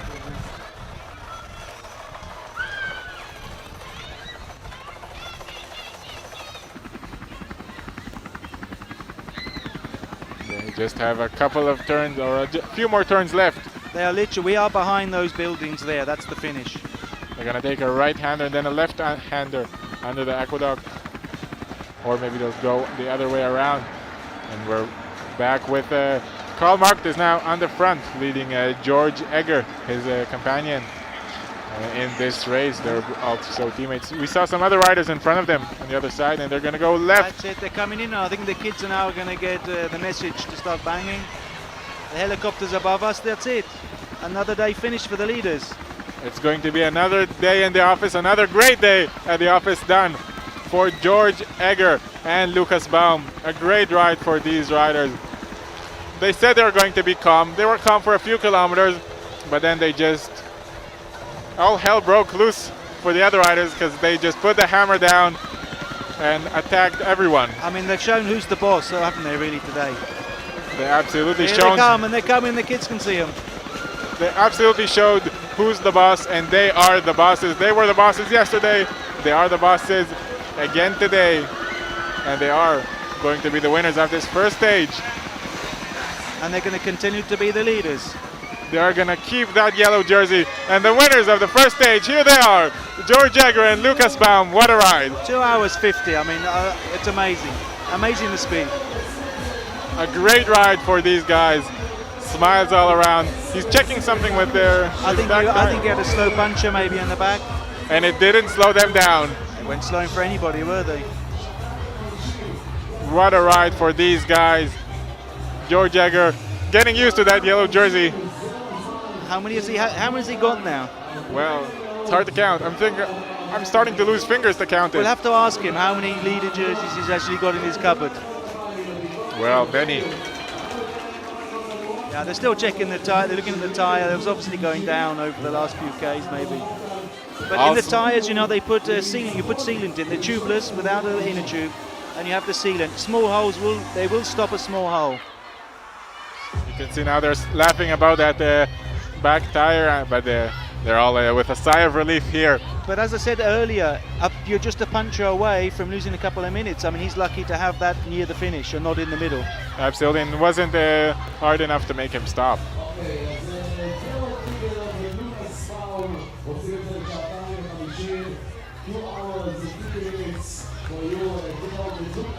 You can see the difference between a pro rider and later on the amateur riders that come over. The pro riders can give an interview 2 minutes after they finish, where the amateur would just go and lie on the grass and ask not to be disturbed for half an hour. Yeah, that's part of the difference. Although they've been on their own for a few hours now, they were in their own pace. They didn't have to go outside of their red zone. That's true, but their pace is the best pace. They absolutely had the best pace today. See, the kids behind them are cheering, maybe trying to greet their family at home. That's right, and they're looking at the bikes. They can't quite believe what the bikes look like.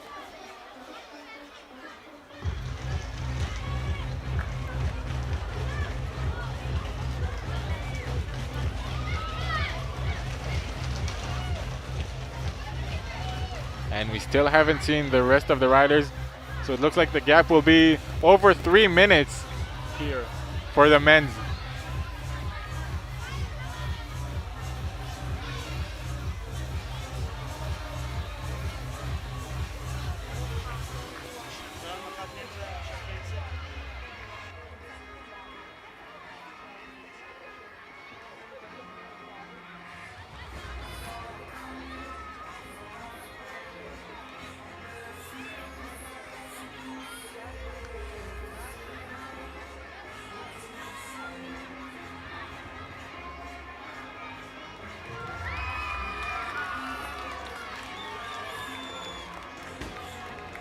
We're getting views of Guy Niven and Adav Reisberg on their way back to the race village, just taking turns over there. Maybe a slightly different style of riding as now in the race village. George Egger is getting photos with some of the kids here. I don't think the kids know he's that sweaty, I think well, I don't think they mind. they give him a hug and they would find out he's actually quite wet. They're loving it, look at that. That's great to see. It is great to see that there are some fans here. And here we get some... I mean, it's a lovely feeling for the rider as well, isn't it? It's a great feeling to see someone cheering you, someone wanting to take a picture with you. It's always a great feeling. You can see they're all happy, relaxed. Sorry, and we're back to the race, and we don't know if, I think maybe they're second or third. We're not quite sure. I don't know, but there sure is a competition for third place, for second place between Guy Niv, Nadav Reisberg. This is Shlomi now.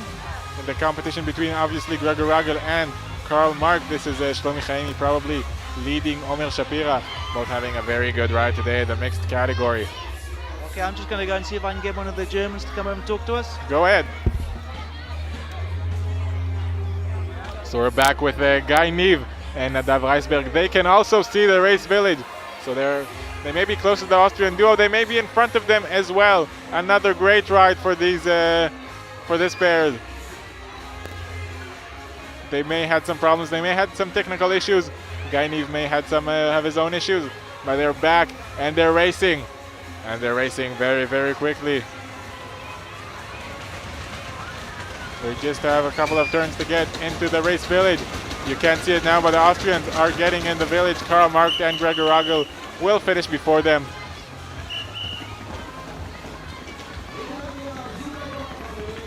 Can't see it exactly. We're going to be joined by Lukas Baum in a moment's time.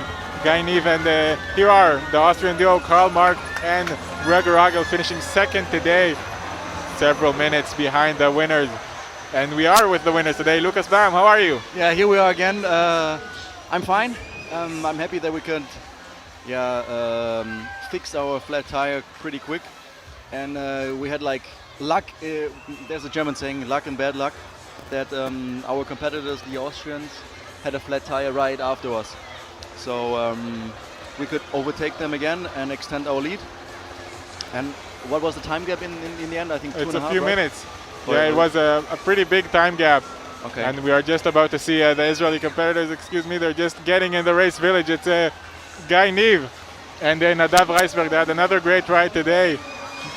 Here they are, third place today, Guy Niv and Nadav Reisberg. A great ride for these guys. And back to you, Lucas. I have to say, the Israelis with Guy, they were pretty strong today. In the first single track section, we lost we separated from the Austrian guys, and the Israelis were the only ones who could follow. So they were pretty strong. I was surprised, and probably the Vuelta and all the Grand Tours of Guy, made him go so fast today. Yeah, they were great. Guy had a little problem with his chain falling in one of the corners. Yesterday you said you were going to relax today. It didn't look like it. It looked like you were racing from the beginning. Yeah, we changed our tactics. Like I said in the interview before that, before the race, we decided, okay, we test the field. I mean, it's quite early for us. 7:30 start is usually I'm still sleeping in Germany. So we said, okay, let's try to attack when everyone is asleep and see if we can separate from the field. We got a big like a little gap with to the peloton and separated with 3 other guys. So and from then on we kept the pace. Change of tactics spontaneously. Well, you woke up early and came early to work. Great job. We woke up pretty early. I mean, tomorrow it's even earlier. It's definitely going to be a challenge to have open eyes on the start line tomorrow. Well, good luck. You have a long stage tomorrow, so you have enough time to wake up. Yeah, that's true. That's true. Not a big of warm up to tomorrow. I think we have a lot of time during the race. Absolutely, have lots of time. Good luck, Lucas. Yeah, thank you. Bye bye. Okay, thanks. לא יתעורר בבוקר הזה, השותף שלו לא יתעורר טוב. מה גם היה פאנצ'ר?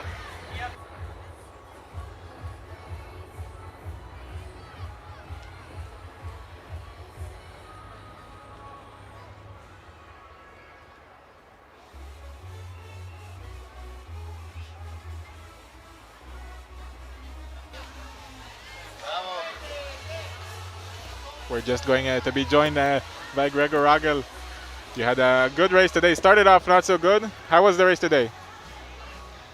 Yeah, as you said, we had to suffer hard at the beginning. It was like Charlie had, maybe not the best start. I had to wait for him, and then we lost the group. We were by our own. We managed to close the gap to the front guys, but not to Ecker and Baum. They were away. And yeah, from that on, the race was for us completely new. We started new, the Germans were away, and yeah. So you're back in second place. What are the plans for tomorrow? Yeah, I think first of all, we have to manage to keep the second overall, because we had a flat tire as well. Then we were third behind the Israeli guys, more than a minute back. But yeah, we managed to close the gap and get another lead. Well, you can see you just opened a minute today over the Israelis, so you're well in second place. Yeah, but it's close anyway, and the Spain guys, I guess they had a flat tire as well or something. And yeah, if tomorrow will be completely a new stage, but yeah, we I don't know right now what tactic we are going for tomorrow. Are you going to change anything with the gear regarding the flat tires? Maybe less tire pressure or something? It can happen any time, you know. We went fast at the way back to Valley with all those water sections, and you see nothing, the dust and everything. New tire for tomorrow, and hopefully we are lucky to have no mechanics tomorrow. Well, I hope you're lucky to have a nice rest. Good luck tomorrow. Thank you very much. Thank you very much. So we're back with Omer Shapira and Shlomi Chaimi, who are pretty close to the race village right now. They're just making their way back. It's Shlomi Chaimi on the front, Omer Shapira on his wheel.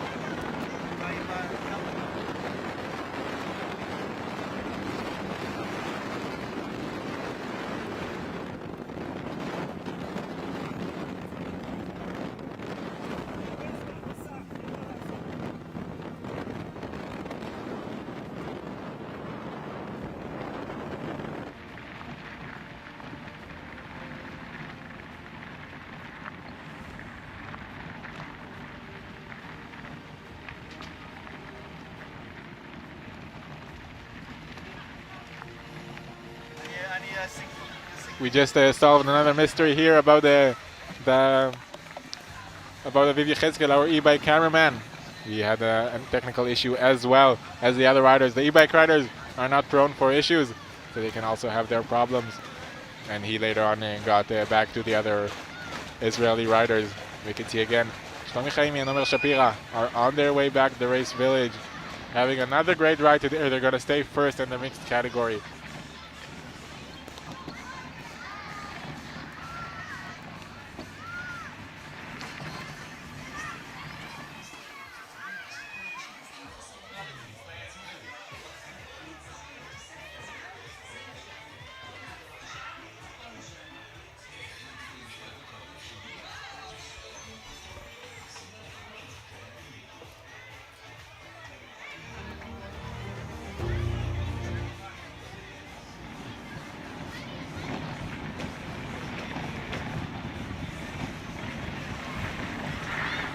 So we can see Shlomi Chaimi is setting a stellar pace up here at the front. Omer Shapira is managing to hold it, but he's going very, very quickly. We're about to be joined by Guy Niv, the leading Israeli rider, having another great ride today.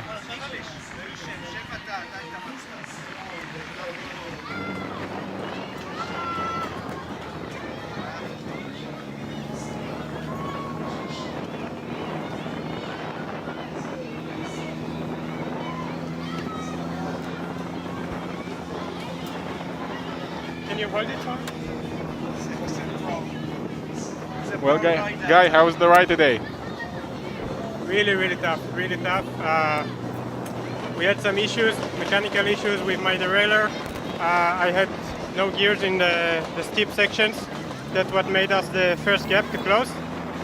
And then on the way down, I had to be careful with my derailleur. Also, we made a mistake with the one turn. But that's part of the race. Also, the other two couples, I think they had flat tires, the Austrians and the Spanish riders. The German were on a different level, so I think the battle will be between second, third, or fourth. It's really tight, and it will be open all the way to the finish. Well, you're only a minute behind the Austrians, which is another great result. So what are the plans for tomorrow? Tomorrow is a completely different stage.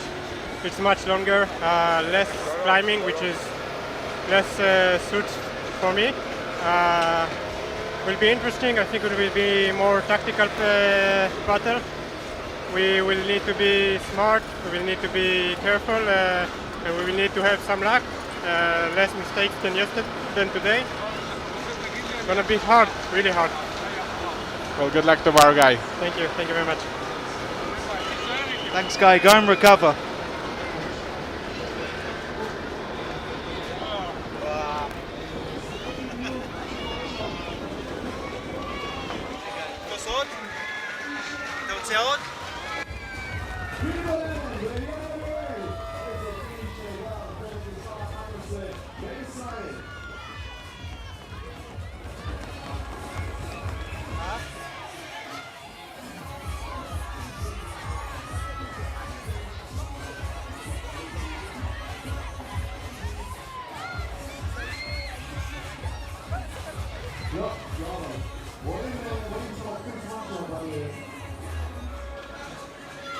More Israeli riders are making their way back to the race village here in the Mate Asher Regional Council.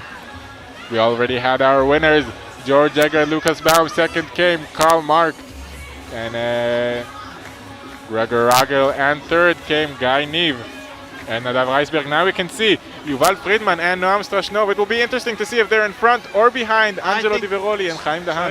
I think they're in front because Yuval was looking behind. That's an interesting way of putting it. I wonder where they caught them. I think they're only interested in where Chaim is and Angelo. And if they're behind them, they're going to have a little look. They don't care who's in third place. Well, all they want is to win. And here we are back with Shlomi Chaimi and Omer Shapira.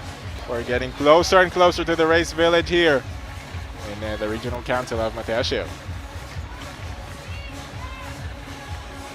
All the riders who get back here, as well as Guy Navy, who just talked to us, get a nice fruit shake to recover. It was a hard day in the office today, and they need this recovery for tomorrow, which is going to be even longer and even harder. All the riders here are together in their little tent with their shakes, exchanging those little stories that they have on the trek. You know, everybody has their own little story. What happened? We've just heard it from the pros. We didn't even know, but some of them had little punches we didn't even see. Yeah, they had mechanical issues that we couldn't even see. We can't get a full coverage all the time, but we did get the best coverage that's possible here in this kind of terrain. You want to see the race in all the different categories, and one of them is the mixed category, and the leaders of the mixed category today and yesterday are Shlomi Chaimi and Omer Shapira. Shlomi Chaimi on the front. Omer Shapira is just going to try to close the wheel a little bit, maybe give him a little shout, slow down, because he can't see. I'm sure she is a little bit vocal with him, telling him to calm it down just a little bit. Her time is what is important here, not Shlomi's. Sure thing.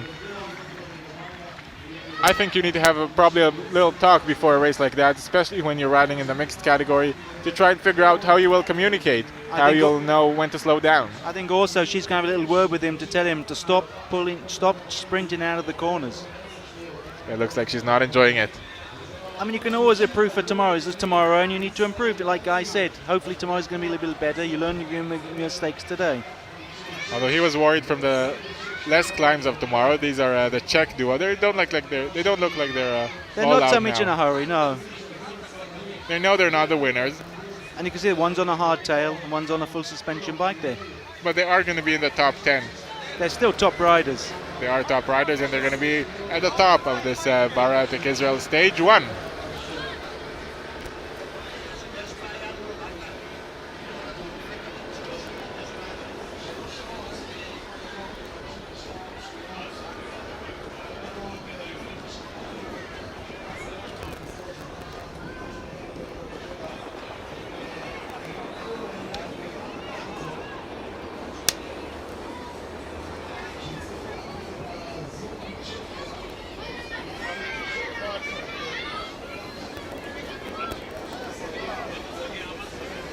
Milan Damek and Jan Jobanek are getting aero on their way back. Looks like Milan on the front, trying to get his back as straight as possible, has less surface to get and to interfere with the wind.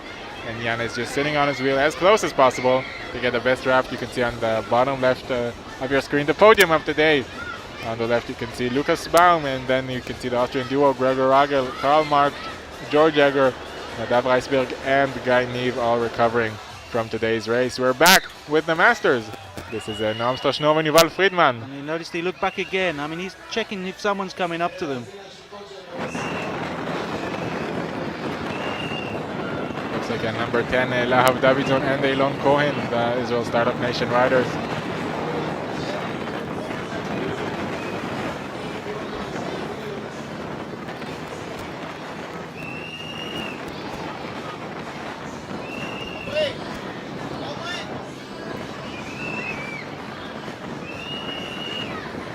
We're 3 hours and 10 minutes after today's start. We had an early start as the Europeans said, but it's going to be even earlier tomorrow. Not so early in Israel times, Israel start times. Pretty average, I would say, 7:30. Most of the elite men riders got here. The leaders got here. Leaders from yesterday, but we're still expecting many more riders. Over 400 riders still have to cross the line. I mean, they're all spread out all over the course. They put, hopefully, all of them have finished the climb by now. But I wouldn't be too sure about that. I hope everyone gets back with no injuries, no major setbacks for tomorrow. Let's hope there's no injuries, but lots of stories to tell. That's the best thing that could be. Looks like Chaim Dahan and Angelo Di Veroli, they're smiling. They're laughing, they're looking at the camera here. What's going on here? I mean, they don't look like they're racing. They don't look like they're racing. Something's wrong with, maybe it's not them? What's going on up there? I mean, it's like he's turned the switch has gone off a bit. It looks like they are the leaders. So why are you wasting time like that, guys? Get it, come on. Being a little nonchalant now at the end of the race. They still have 2 more stages to go, and every second can count. He's just... I think he's saying Haim's not keeping up with him. He's complaining. I wouldn't complain too much. He's going to start tomorrow. Yeah, and he's going to get another stage win as the look of things.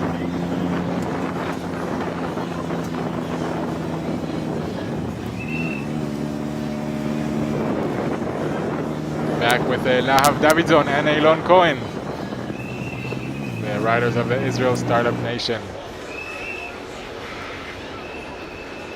Yeah, you can see Haim suffering more than Angelo. Angelo is riding with it himself. He's waiting for Haim. He is waiting. He's right. He's tiring him up a little bit. Yeah, but the best thing is to be patient. You don't want to start annoying a tired rider. They just get angry and they'll come back to haunt them.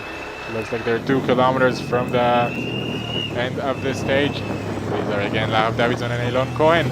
What do you see with Lavi? They look like they're going quite slow, aren't they? But they are in front of Angelo, so looks can be deceiving sometimes of the speed. Absolutely, especially when the cameraman is going the same speed of them. Yuval Friedman and Noam Strashnov are not so far behind, maybe a minute and a half behind. Right. So the gap has grown, but it's not a done deal yet. No, but we remember that that Angelo didn't stop at the feed station in Marlot up the top there. Maybe that is still the difference. Looks like that is the difference. That is what created the gap, and they managed to maintain that gap throughout the race.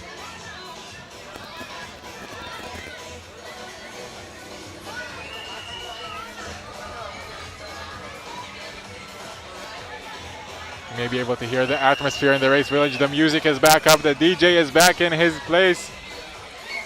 And all the fans here, everyone in the village has come to see the ants, come to see his friends, come to see the riders finishing. We're still with the top elite riders.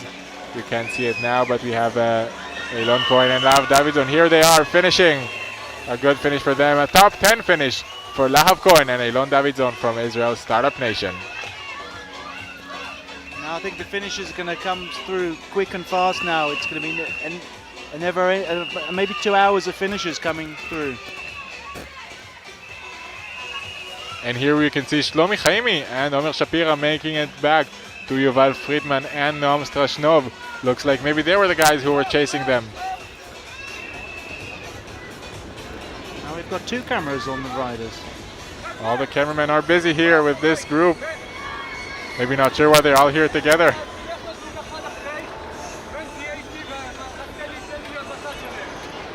It's going to be interesting to see if Shlomi and Omer go to the front and keep on pulling, or they're just going to accept the fact they're going to sit on the back here and let them get taken to the finish. Well, they are in a great position, and the ones who have to work are Noam and Yuval. They're the one who wants to get that first place in the Masters category. Nobody settles for second place, that's for sure. That's right. I mean, if you can get a free ride at this stage, it's good. Your legs are thank you. You can get a little bit of a rest on the back of somebody. Well, there's still 2 big days, especially one big day tomorrow, and then another not easy stage on Saturday, that's for sure. So the riders maybe are starting to think about the next days.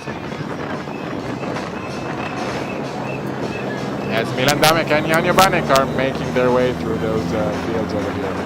You can see the difference in the speed between the starts. When they were riding out, taking the corners, they were taking them at full gas, not thinking about the risk. And now your mind's a bit tired, so you're thinking about what could happen. I could fall and lose everything here. Well, their mind is tired, and they're alone. They don't have wheels to follow.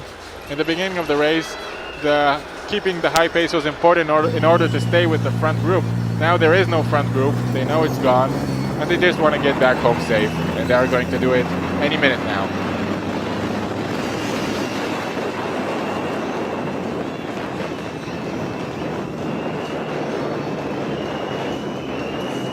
Let's see a beautiful shot. It's actually all the area that they rode at today, to the northeast. That's where we went today. Now they're back to the race village. That's right. You can see the hills in the background. That's where they've come down from.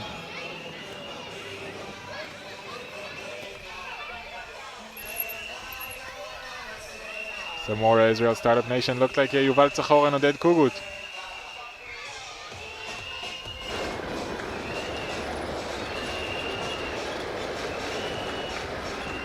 Shlomi is letting Omer sit behind a slightly larger rider. Shlomi isn't a big rider, so I guess Omer isn't getting as much drafting as she could get behind such a large rider. Also, he can keep an eye on her, and he'll notice if she falls off the back. Being in front of her, she could fall off the back, and they could lose, have a gap. Yeah, now he can give her a push if she needs. Although they did go faster than these guys, they caught them. So it should be a little easier now.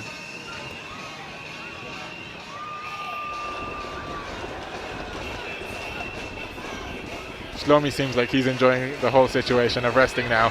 Well, he's riding it within himself, isn't he? He's riding well within himself right now. I mean, when you do that, you start to enjoy yourself. It's much easier to be the stronger partner rather than the weaker one. Absolutely, you're not on your edge. You're never on your edge. We just saw Milan Damek and Jan Jobanek finishing the Czech duo around the top 10 riders finishing today. Another solid ride for these guys coming all the way from the Czech Republic.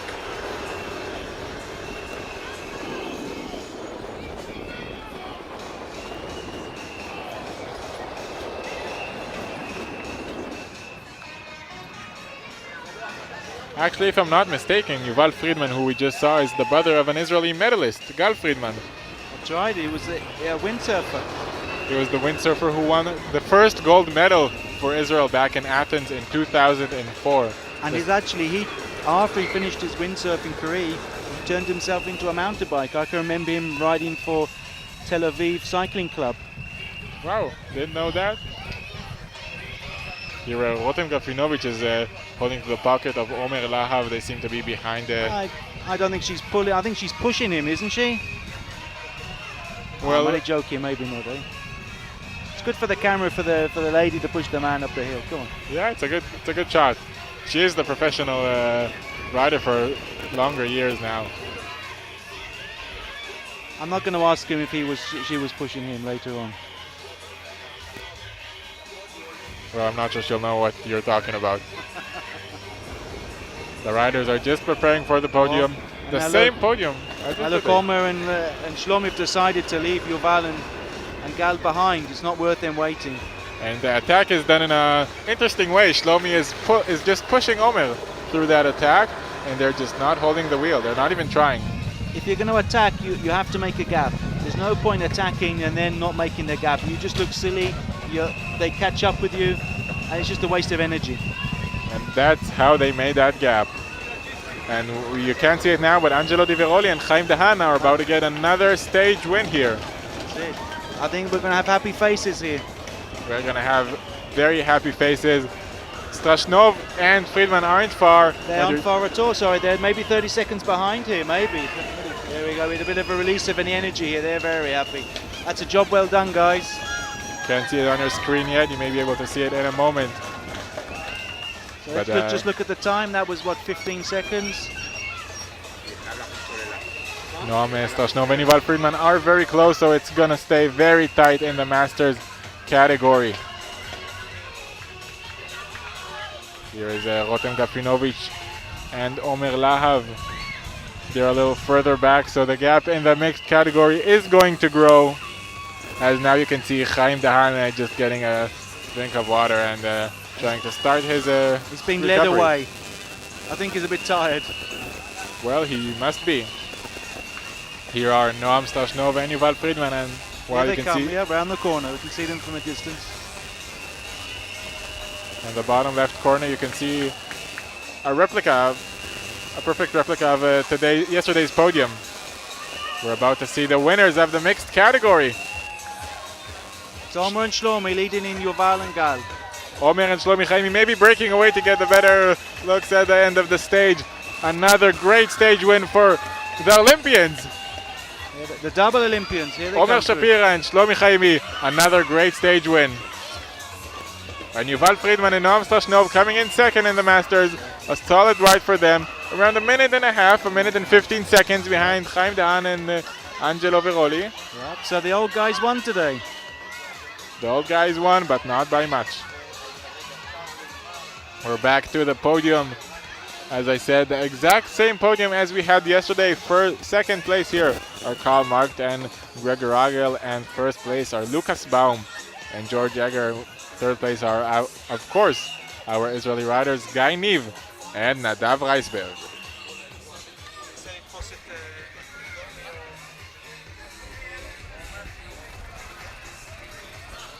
Here we can see Omer Lahav and Rotem Gafinovich on their way here to the race village, riding well together. They'll probably get the second place in the mixed category, but looks like the gap isn't going to be small.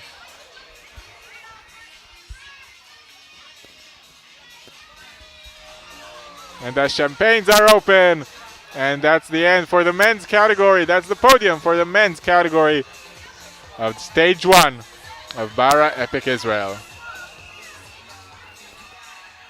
And here's confirmation of the results. First are Lukas Baum and George Egger with a stellar gap of 6 minutes.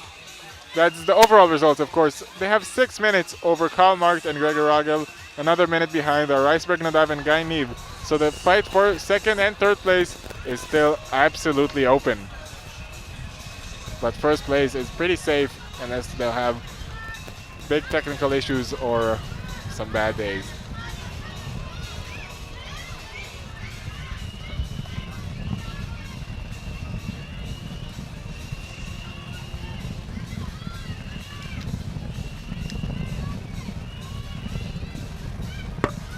We're back with Omer Lahav and Rotem Gafinovich.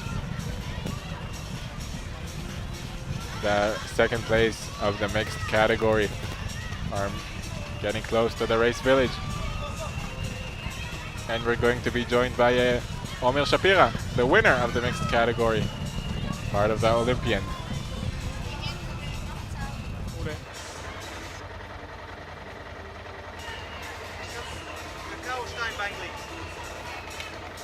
Omer, how was your race today?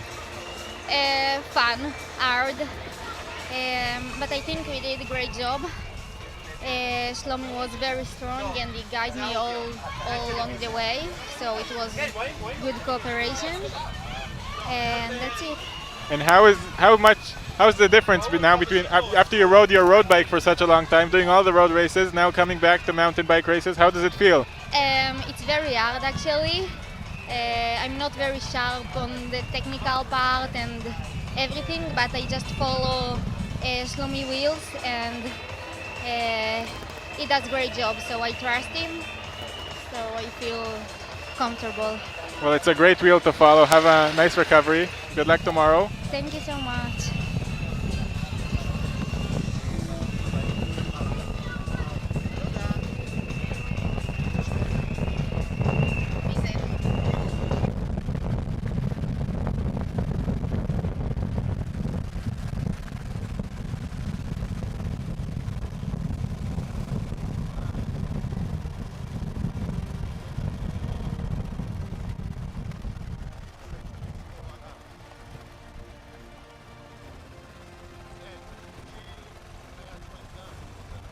We're now going to be joined by Shlomi Chaimi, the winner of the mixed category here in Bara Epic Israel.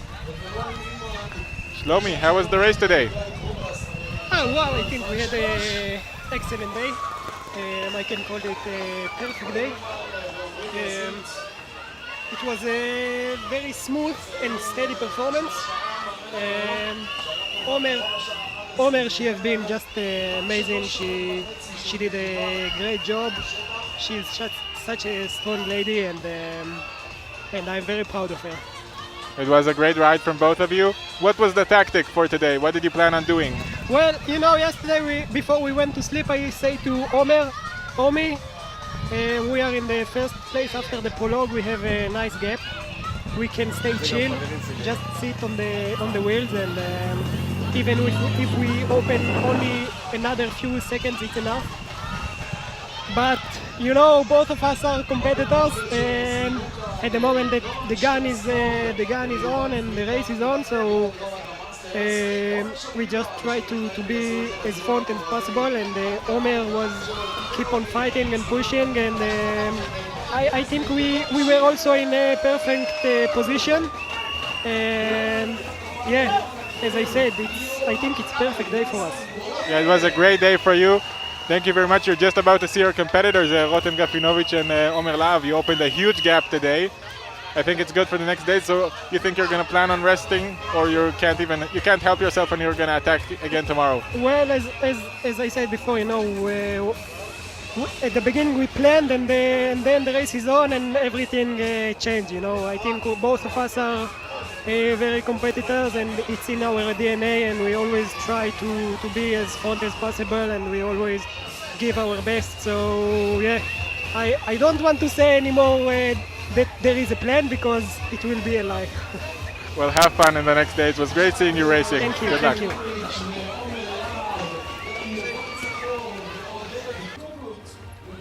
Rotem Gafinovich and Omer Lahav have just made it here, the second place in the mixed category.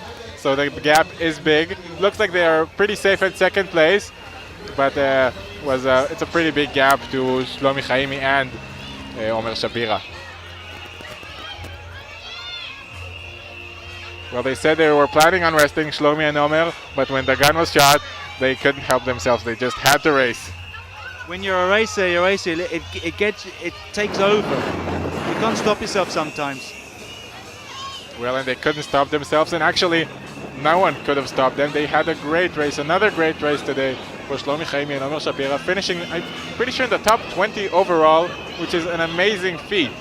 I think that they pushed on in the end because they're looking at the overall now, and they want to be as high as possible on the overall for kudos. Well, now they see that they're pretty much in control in the mixed category, and they're looking for the next challenge. And the next challenge is absolutely the overall. Here we can see the TCH team, Tom Itzhaki and Roy Kapach, are getting close to the race village. Now, say the next challenge tomorrow, it's a longer stage, isn't it? Longer, harder. It's the Queen stage. I think that you'll see the riders that are fitter pull out more of a gap. Absolutely, the gaps will grow even more tomorrow. Gaps that were minutes today could be even longer tomorrow.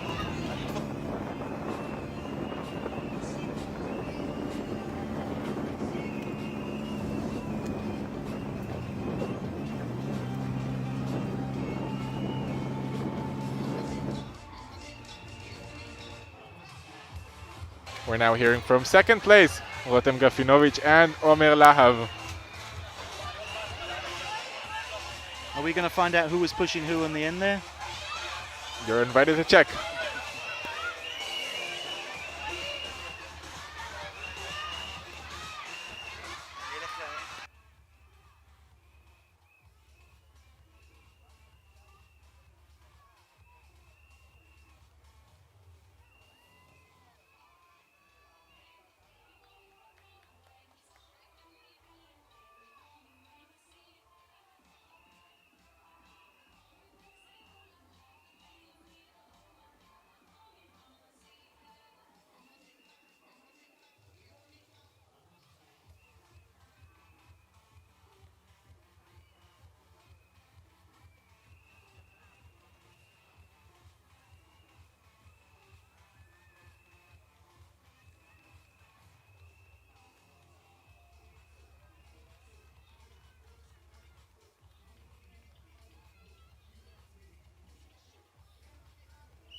And here are the TCH team, Tom Itzhaki and Roy Kapach with a little wheelie at the end here. Another great ride for these guys. And you'll be able to see it on Facebook probably today or tomorrow.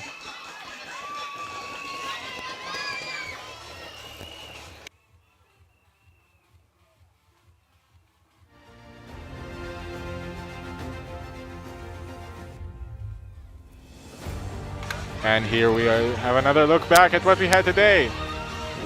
We started from the race village here at the Regional Council of Mate Asher. The riders left the race village towards a hard day of climbing, 74 kilometers.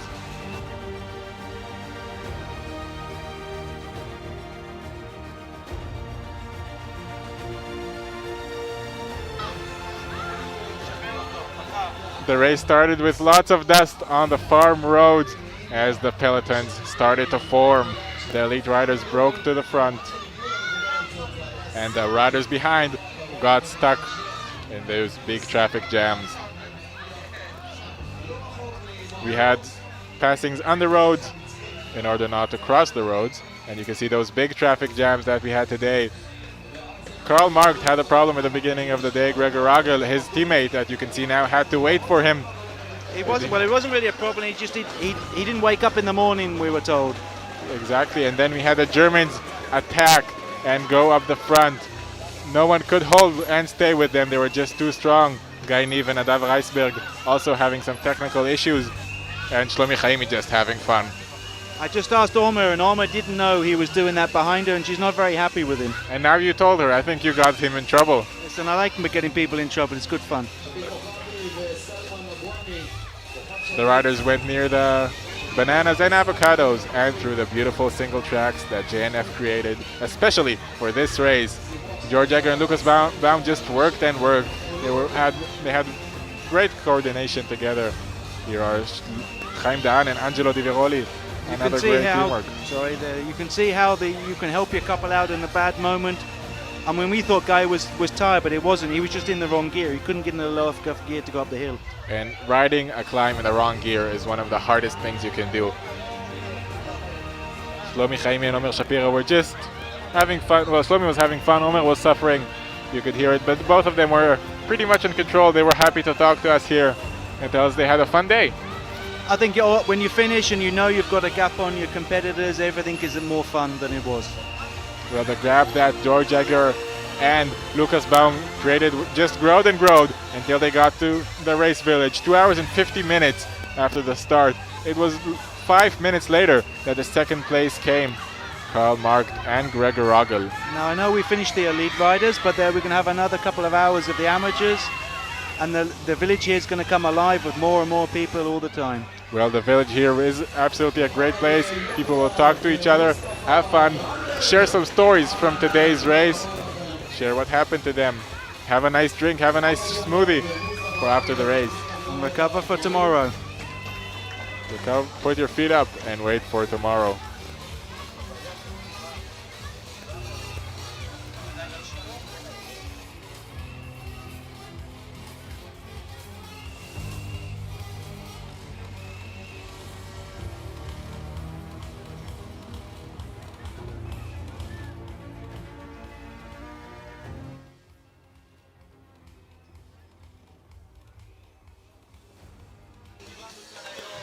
I had a great day today.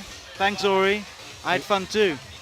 Great racing. We'll have some more great racing tomorrow. An hour earlier. I have to get up another hour earlier. But it's easier for us than from the riders to get up, I think. It is. And it's not going to be as hot for the riders. So they may be angry at this in the beginning of the morning, but they will thank it later. So thank you for joining us. Have a nice day, and we'll see you again tomorrow. Bye.